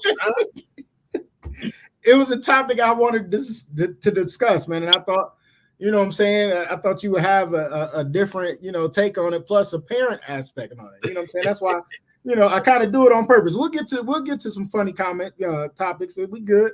Carol said, I agree, bro. If there's no other family member, CPS will place the child elsewhere. Concrete said 2 years is crazy. However, she should have trained her child on gun use and safety. Somebody has to take the blame. That's the way the system works. He needs therapy and anger management for sure.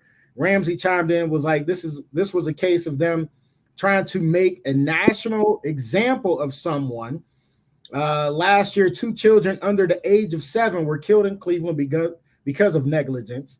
One of the cases I mentioned, the kid got hold of a gun because it was between the couch cushions.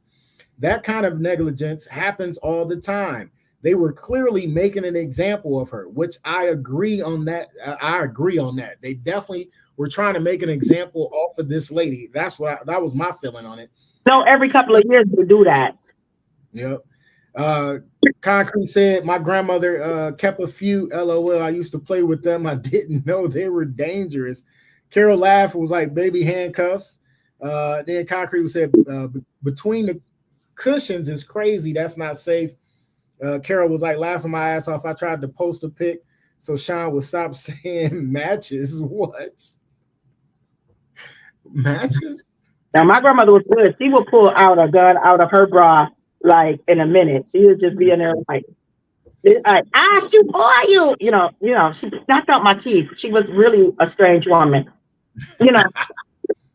A lot went on. So it's really crazy. What I want to know, and I don't know if they put this in an article or not, what did he say the teacher did to make him feel that angry as a 6-year-old? Like, I mean, that's kindergarten or first grade, right?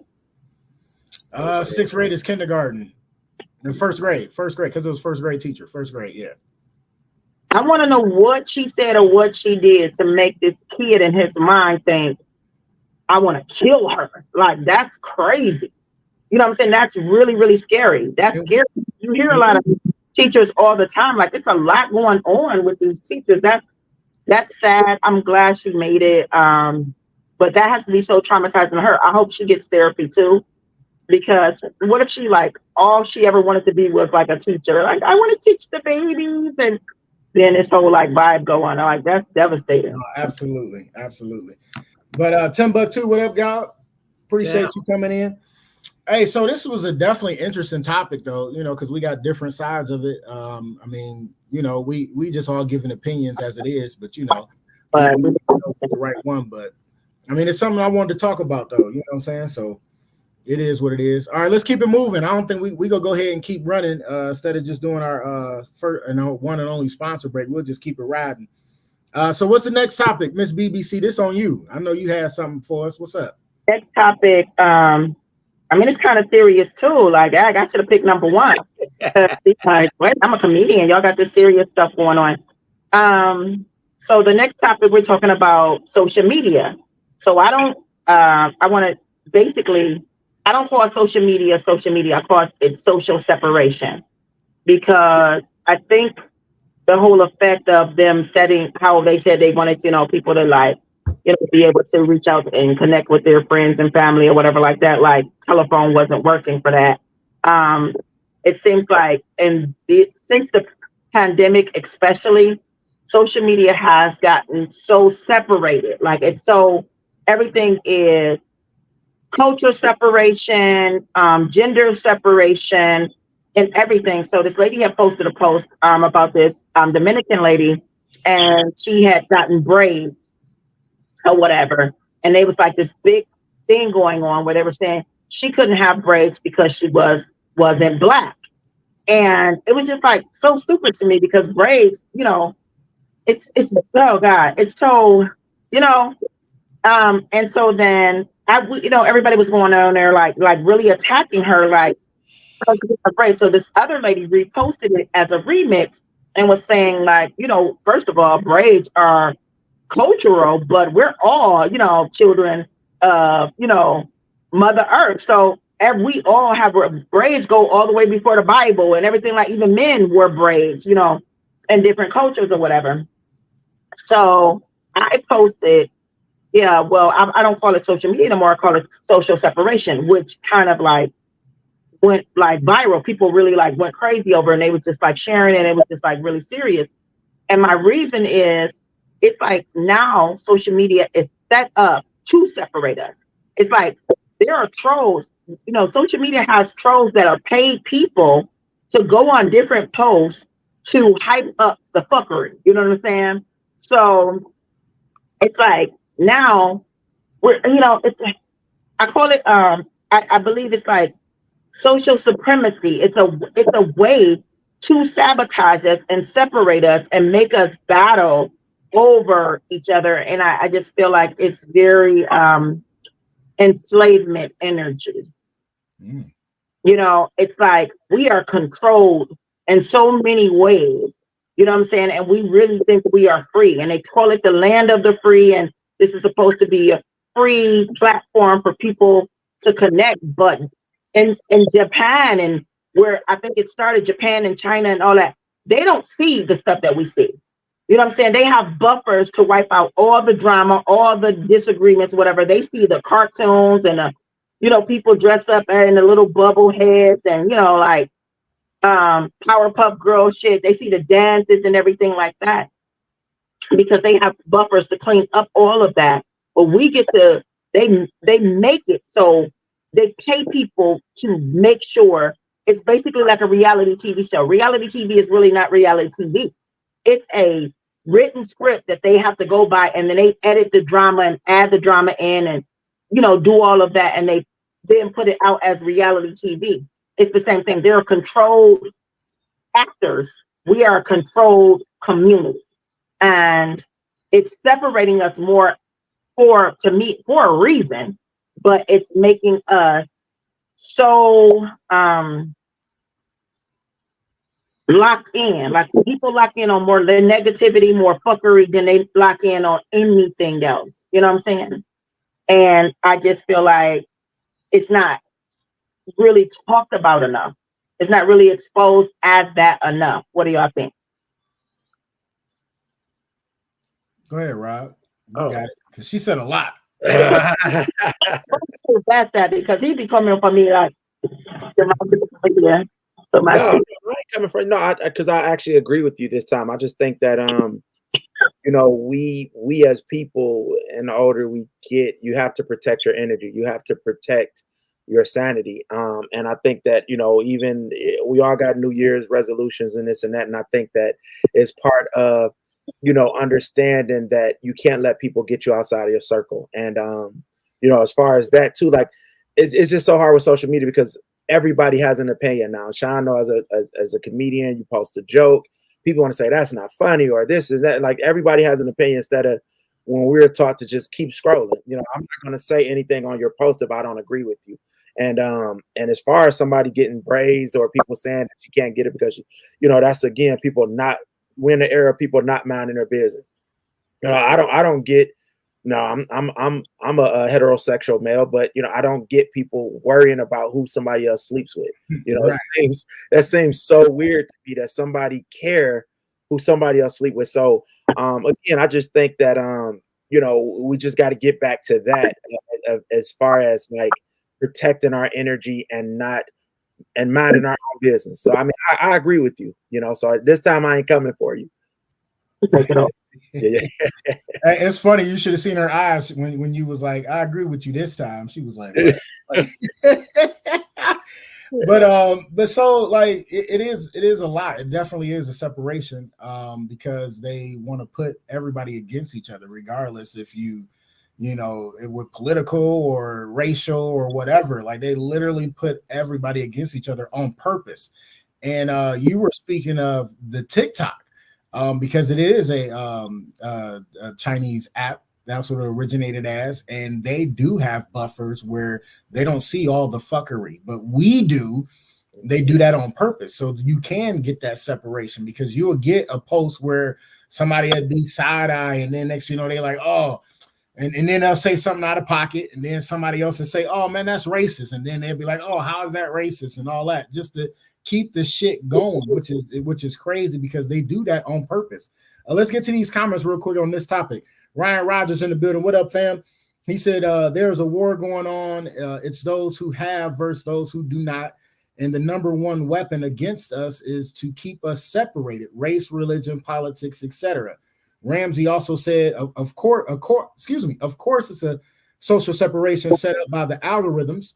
We pick our poison and they connect us with people who like the same poison we do. Definitely agree. Social separation, and that can be a positive thing because I want to be separated from anyone who thinks Sexy Red is talented or a woman. And then Carol chimed in and she said, they're not paying my bills, so I don't give a fuck if they're sleeping with cats and dogs, which I agree because so many people do get butt hurt, no pun intended, about who's sleeping with who. Like, how does that have to do with you? As long as you ain't doing it, why are you worried about what somebody else doing? But everybody is always worried about everybody else. My dad always taught us you can't control what nobody else do. All you can control is what you do. Right.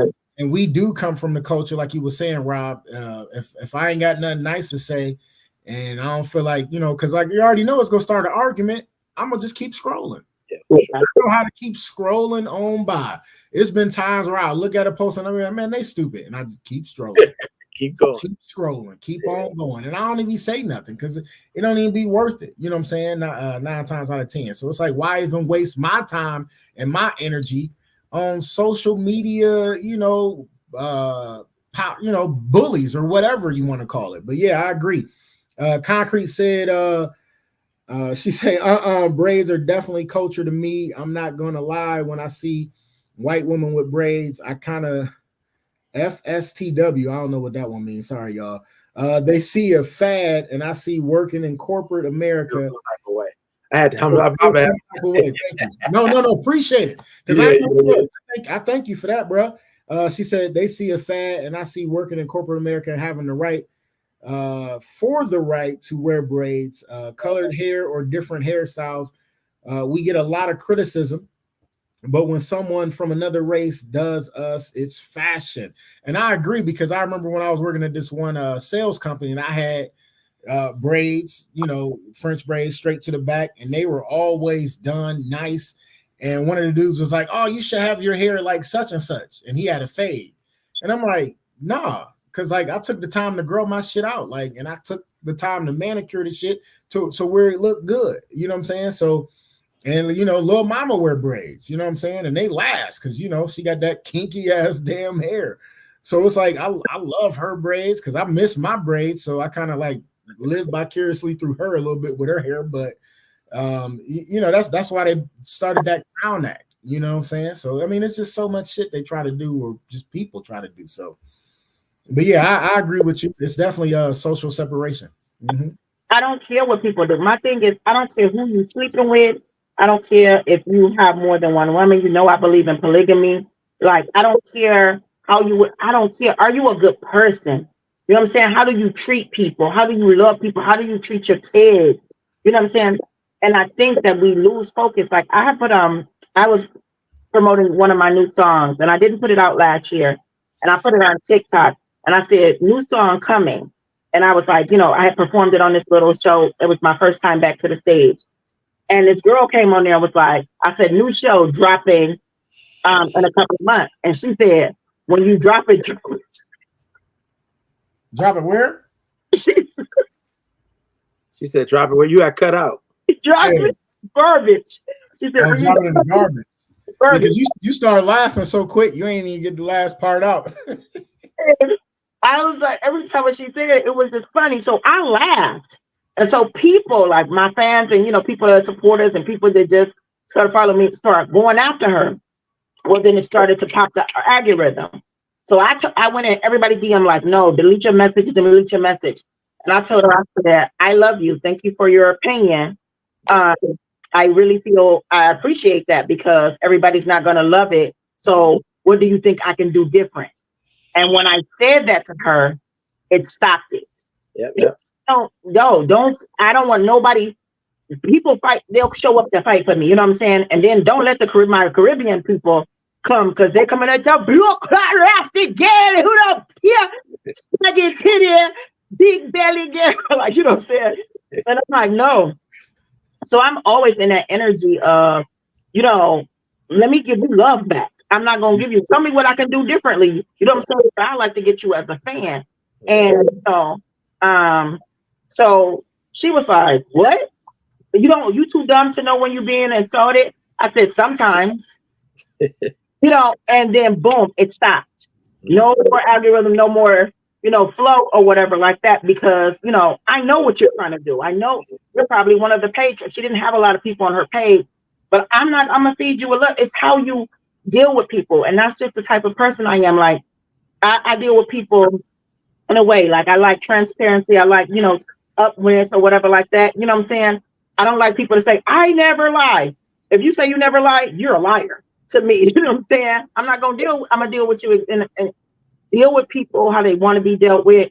I'm not gonna call you this. I'm not gonna call you that. I'm not gonna go against. I don't care. Be a good person. Yeah. How long have you been performing now? Huh? How long have you been performing now? I've been performing for 15 years, but during the pandemic, that's what I said. I lost my voice, lost my band and everything like that. So I just started back performing last year, and it's been a blessing. No, it's just as an entertainer myself, I know that because I get and the worst thing you could do as an entertainer is go and read the comments. Because you're gonna have people that hate. And when I did the Comedy Central thing with Kevin Hart, like, I went on YouTube and it was 90% love, but that 10%, I was on their ass and I was responding. But I just think I hear it in your voice, and I've learned that now that you can say, hey, well, I'm not going to be everybody's cup of tea, and how can I get you as a fan? What can I do better? What type of comedy, what type of music do you like? And it does stop. And I just had another fellow comedian say something negative on a post.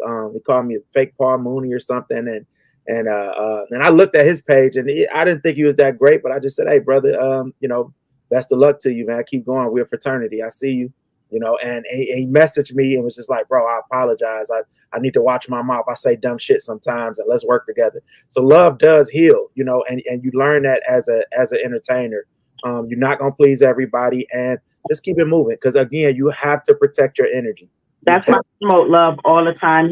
Shine, like I'm always talking about love. I always post, I love all my men, but I definitely love my Black men. I tell Black men I love them all the time. I don't really care about anything else because I feel like Black men are the least loved species. Any Black man is trying to come up. His fellow brothers sometimes are going to hate on them, especially if they're doing something that they want to be doing. And real life, it's like, it's all how you deal with people, and I've learned that, like, if you see it, like, what you hate about somebody's most likely is something that's inside of you and your shadow self. And a lot of people don't do shadow work to really find out what keeps them down. Like, I have this very guilty, very part of me that sometimes gets to me and keeps me down, like, and getting started back up. But you really have to be aware of those things. Why do we pay attention to the negativity? Like, we have so many people around here like, yeah. Oh, we love you. We think you're so beautiful, whatever like that. And then that one person will be like, yeah, it was like karaoke shit to me. And then when you just boom, and you be like, dang, think about it. You go to sleep with it, you wake up with it, take a shower with it, everything like that. Everybody bigs you up. You're not grateful for them persons. You're not grateful for that energy. You're focused on this one person that said one negative thing about you. Why? So listen, before we get to this next topic, because this was a great one. Before we get to this next topic, though, Ramsey chimed in and had a great question. He said, I've seen videos of adults teaching young girls to twerk at toddler age to music. Should we not care? Should we not pay attention? Or should we take it as being aware of what's going on around you? Concrete responded to that and said, we should most definitely care, but can we control that household? Nope, not always. So we got to just raise and reach the ones we can. I was just about to say that. I 100% agree. What can you do? You absolutely care. It breaks your heart, but what can you do? You can't save everybody. You damn sure can't go on their post and say, don't teach that baby that. They're going to cuss you the fuck out. I mean, all you can absolutely care, feel compassion, pray for that person, but what can you do? What I do is I report it and then I delete it. When you share it, you give it life. You know what I'm saying? Even if you share it and say, look at this shit, this is so disrespectful, you're giving it life and then you're giving it to another person to share it.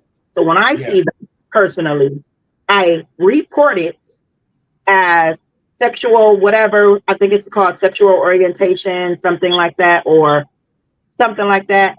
And then I delete it from my timeline. Because the more people do that, the more it's going to push to the back of the algorithm. But so if you're seeing something like that and it bothers you, don't share it. Don't give it life. You know what I'm saying? Well, my grandmother used to say something like, if you don't feed it, it can't grow. If you don't feed it, it can't grow, right? So in that aspect, if you don't feed it, it can't grow. So when you see stuff like that, any of you, because of course I don't want to see that. You know what I'm saying? My whole thing, everybody let their little kid dance. All kids do the little booty bounce. Why you got to tape it and then make it and then you putting it with over-sexualized songs? And I'm an artist. I have over-sexualized songs, but I'm not letting my nieces and stuff and my nephews listen to it and dance to it or whatever like that. You know what I'm saying? I have made those songs, but when we were growing up, you were not allowed to listen to grown folks' music. It just wasn't happening. And I think like that's where it's at. You see that, report it, and delete it. Right. And that's the best thing that you can do because you can't, what you gonna do? Bust up in everybody's house talking about something. Get out, grab the baby up out of there. Right, absolutely. All right, so before we move on to this next topic, I want to jump back to that one, that first one. Unfortunately, Ramsey made a good point. He had came in with some research. He said, in that case, it isn't known. The staff at the school was notified the boy had a weapon, and they claimed they couldn't find it. Could they be held accountable? Absolutely. Because when they found out he had a gun, that he should have been taken off the premises. Something that, like, if y'all knew that he had a weapon and y'all couldn't find it, boom, immediately his parents should have been called, or somebody should have been called. They could have had authorities come in and do they got that scan thing to scan for weapons or whatever. So now, how many of them are actually at elementaries? Like, I go into schools now and I only see them. Well, I don't go into elementary schools, but they have them at all the middle schools and high schools, especially in certain areas. So I agree with Miss BBC though. I think he should have been. I agree with you again, Miss BBC. I think he should have been taken off the premises. They couldn't find a gun.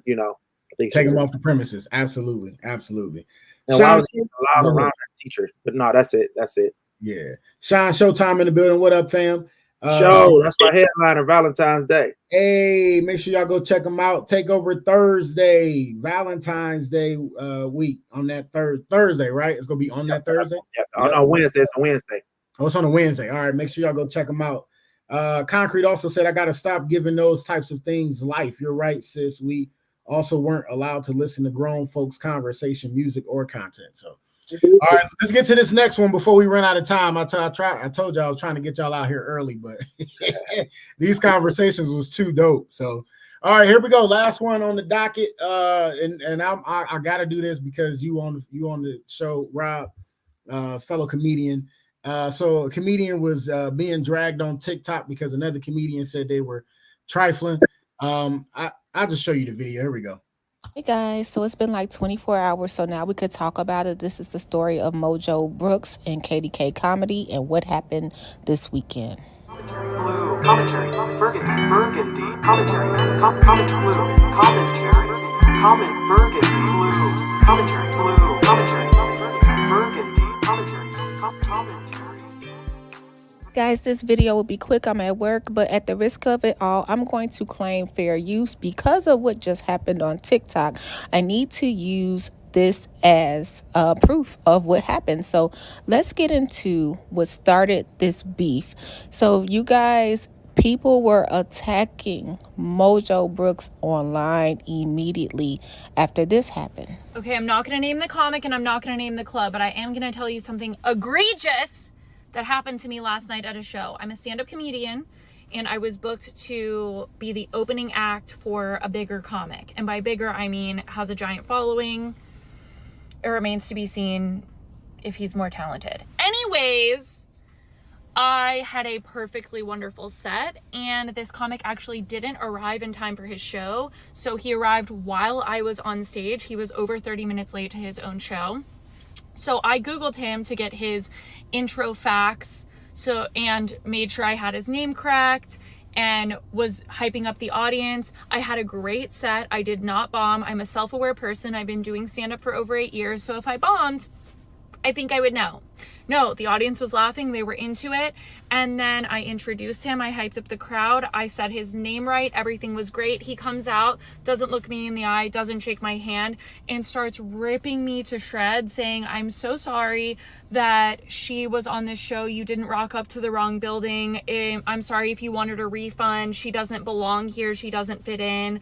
I don't know why someone booked a substitute teacher. She should have brought ratchet shit. I don't really even know what that is supposed to mean, because that's not authentic or genuine to me, and I'm not going to try to pander to an audience just because we come from different backgrounds. I'm going to find the common ground of what everyone can laugh at regardless of their background, and that's what I did, and it happened.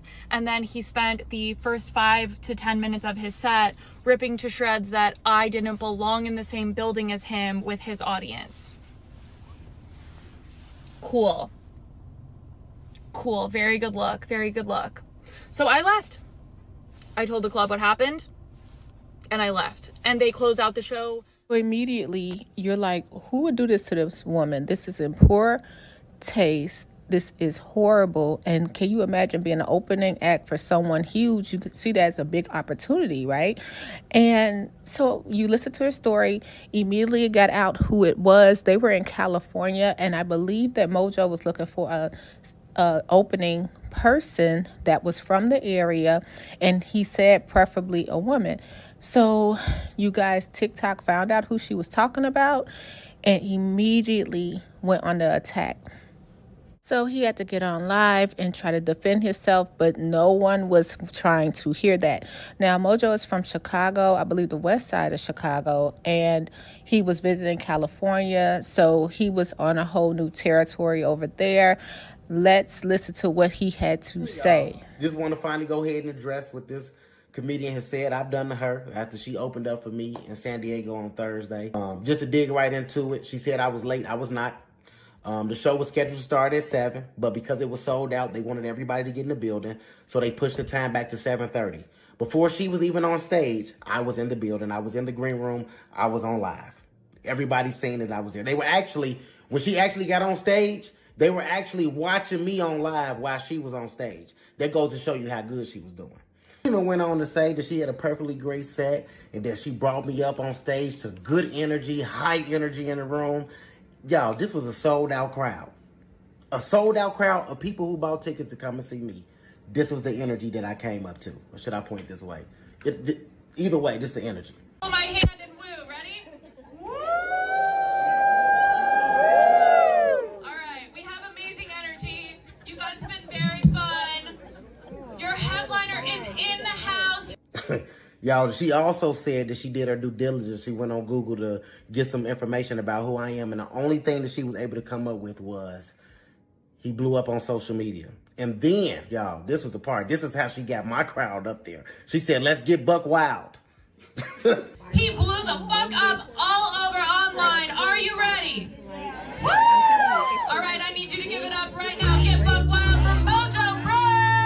For those that don't know, telling a room full of black people to get buck wild is insane. That's crazy. That's crazy work. And I let it slide. Because I was more worried about that they didn't even get buck wild. They didn't get loud. They didn't get nothing. Like, sometimes you got to do the shit yourself. Cut it out, cut it out. I need to hear that substitute teacher come up here and bring me to the stage. She told y'all ass to get buck wild. Hell no, we gotta redo that. San Diego, if y'all ready for your hair, I know you have to say hell yeah. All the way from the west side of Chicago. This is the most toxic person on the internet. Y'all seen him on TikTok, you seen him on Facebook, you seen him on Instagram, but tonight, you should go down. You got some Mojo.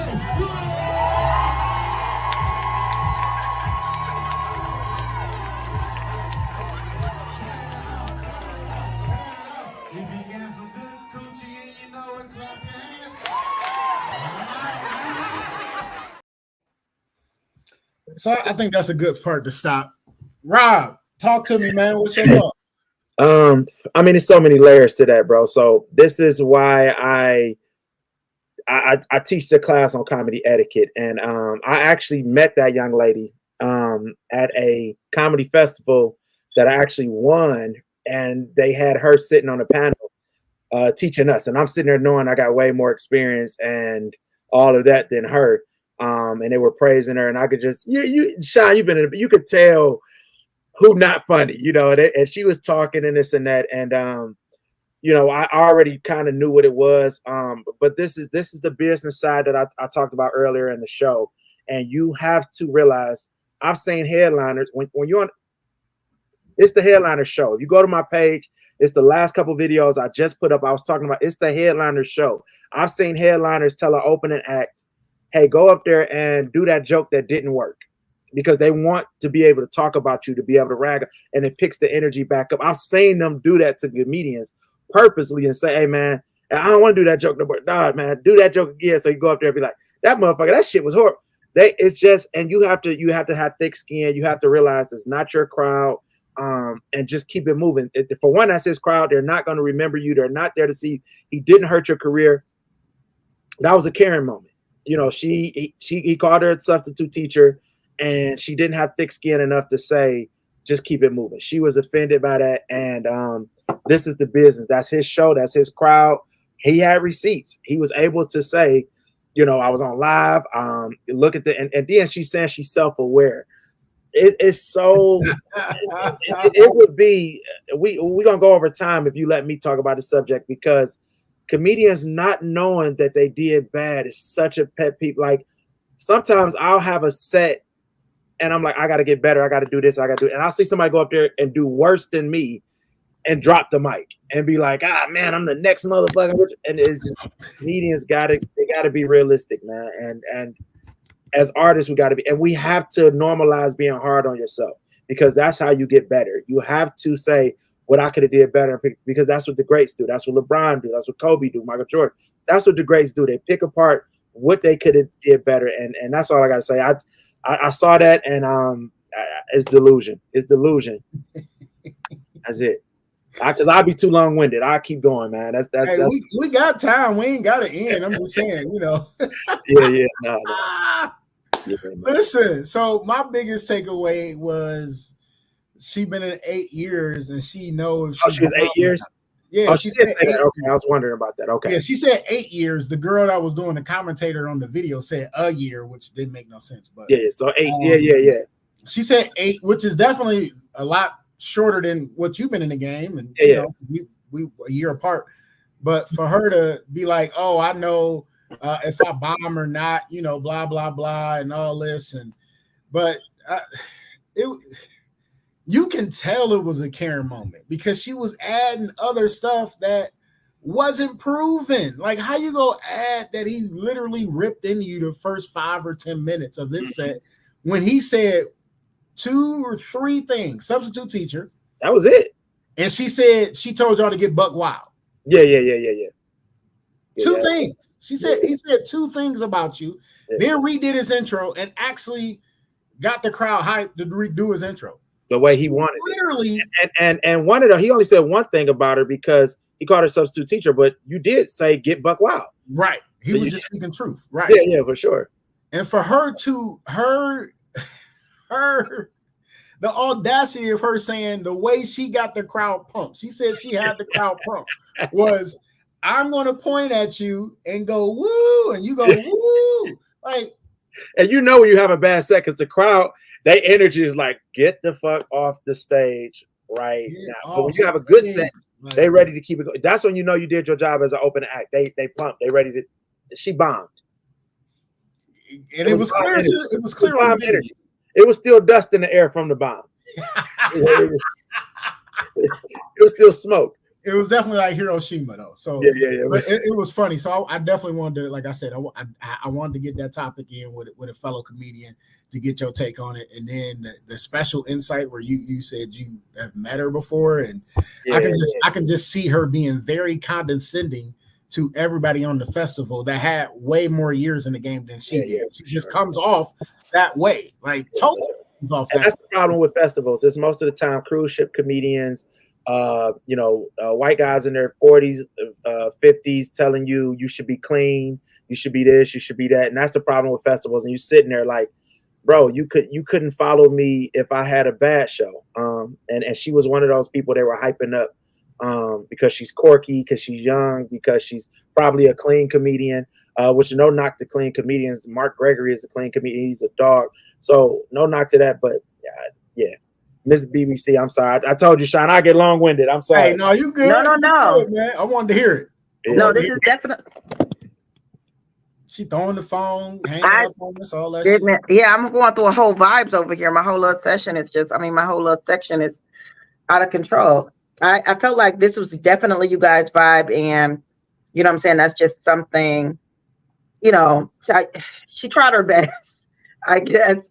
You know what I'm saying? But my whole thing is, like you said, thick skin. You have entertainment, period. You have to have thick skin. And I think sometimes that's that supremacy, that, entitlement energy that comes off. It's like, okay, how many comments have been ripped to shreds, like literally ripped up and treated badly and everything. So it's like, you know, it's always a boo-hoo moment. And I trust me, I'm all about feminine energy and everything like that. You know what I'm saying? I just think that it was very people they went for her, they bigged her up and followed her and kind of got, because she innocent, sweet white girl. It's basically like, you know, people wanted to destroy him. Like he was basically you know, one of the little black boys that were killed back in the day because a white lady said he looked at her wrong or whatever like that. And yes, you know, Emmett Till or somebody like that. And it's just like, I feel like that's exactly what happened. Now he can be a comedian that can be canceled due to the fact that she came on with this boohoo story. And I'm glad he had receipts, but still sometimes you can't come back from that. You know what I'm saying? So I feel like she, you know, tilled him. Like, you know what I'm saying? You basically, it was like, you know, he stepped on your foot. He tried to touch you. He looked at you wrong. And now the lynchers are coming out for him. Yeah, absolutely. Yeah. Ebony Red So in the building. What up, sis? She said, hey, Miss BBC. And what's up, Rob Ward? Greetings, baby. What's going on, sis? Concrete said, being on stage in any aspect requires thick skin for sure. Ramsey was like, I want to salute the comedians who work together because we know it's strength in numbers. Get together with your comic friends, create your own festival and tour with it. Sky's the limit for sure. Bang. Yeah, that for sure. bang. But I thought that was funny. Like I watched the video before y'all even jumped on because I wanted to see it. And I was just sitting there laughing to myself. Yeah. It sounded so condescending in the whole video. It was just like really? Like, yeah. For her to be like, oh, I think he got a big following and all that. Like, come on, just do your job. Because if you Googled him, you will already know he got a big following. Yeah. So you can't say that you Googled somebody. Bring it to headliner and keep it moving. You know, yeah. It is what it is. With Mike Epps right now. That's the all right, y'all. That is. You're stalling, Mike Epps? Sean. Yeah, he doing a big tour with Mike Epps right now. Yeah, okay. Listen, my computer always tell me when it's time to. So here we really go. Serious. Rob, give your credentials again. Tell them where you gonna be at. Tell them all that good shit, and I'll be right back, and we'll close the show out. You said credentials? You my handles? I think he meant my handles. Rob, yeah, Rob Ward. I'm like, damn, he want me to say my resume at the end. Rob Ward Comedy, WARD. He got it up there. Rob Ward Comedy on all social media platforms. Be at the Improv Wednesday, February 13th at the Cleveland Funny Bone now. For more upcoming shows in different cities is on my web on my Instagram. All right. Well, if you ever looking for an artist to come and do your thing or whatever like that, you know, so you want some reggae energy, you know, call a girl up, you know, I come through and I just followed you. I'm opening up a jazz bar here in Cleveland. Hopefully by April. So yeah, I followed you. I'm gonna check out some of your stuff. I definitely want to have you come through. Definitely. And I have an actual jazz singer, which is my voice coach. And she does a lot of stuff. She even has a jazz podcast. So, you know what I'm saying? She'll definitely be good for that energy. Her name is Charmel. Okay. I'll definitely tag her to your page. I say jazz, I mean live music. We call it a jazz bar, but we okay, live music. Yeah. Okay. Yeah. So that would be dope. Yeah, I would definitely let her come through and you know, you come check out some of my vibes and I'll definitely come to some of yours. Yeah, I follow you. Send me when you next time you perform it. Okay. Right. I definitely will. Nice meeting you. You too. I'm trying to wait for Sean to come back so he can close out the thing. Like we always have. It's like literally every time we go over, his computer be like, Yeah. Close it out for him. I'm about to go eat. I ain't about to wait on Sean. Close it out for him. Oh, yo. Okay. So we're gonna close out. Well, give a uplifting message. You say what? Give an uplifting message. Uplifted too. There you go. Put me on the spot again, man. Protect your energy. The sky's the limit. Can't nobody stop you, and work harder than everybody else around you, and keep working until you look up and you ain't got to work no more. Absolutely. So that was something for you to ponder on. That's what him and baby girl will come on and say. So, protect your energy, look good, go into whatever spiritual aspect that you have to keep going. Follow your dream, live your dream. Your dream is your dream. No one else has to see it. No one else has to love it. No one else has to put into it but you. And as long as you believe in you, that's all that matters. The ones that want to follow will follow. Thank you for joining us. I hope everybody had a good time. It was definitely nice meeting you. I like the fact that, you were freely okay with like really just speaking your truth. And a lot of people don't do that. Go get you something to eat. I can't eat because it's after my time to eat. And I'm really upset about it, but that's a whole nother story. Everybody have a good night. And thank you for coming. Thank you. Thank you. Bye-bye. Bye. Down, down, down, down, down, down.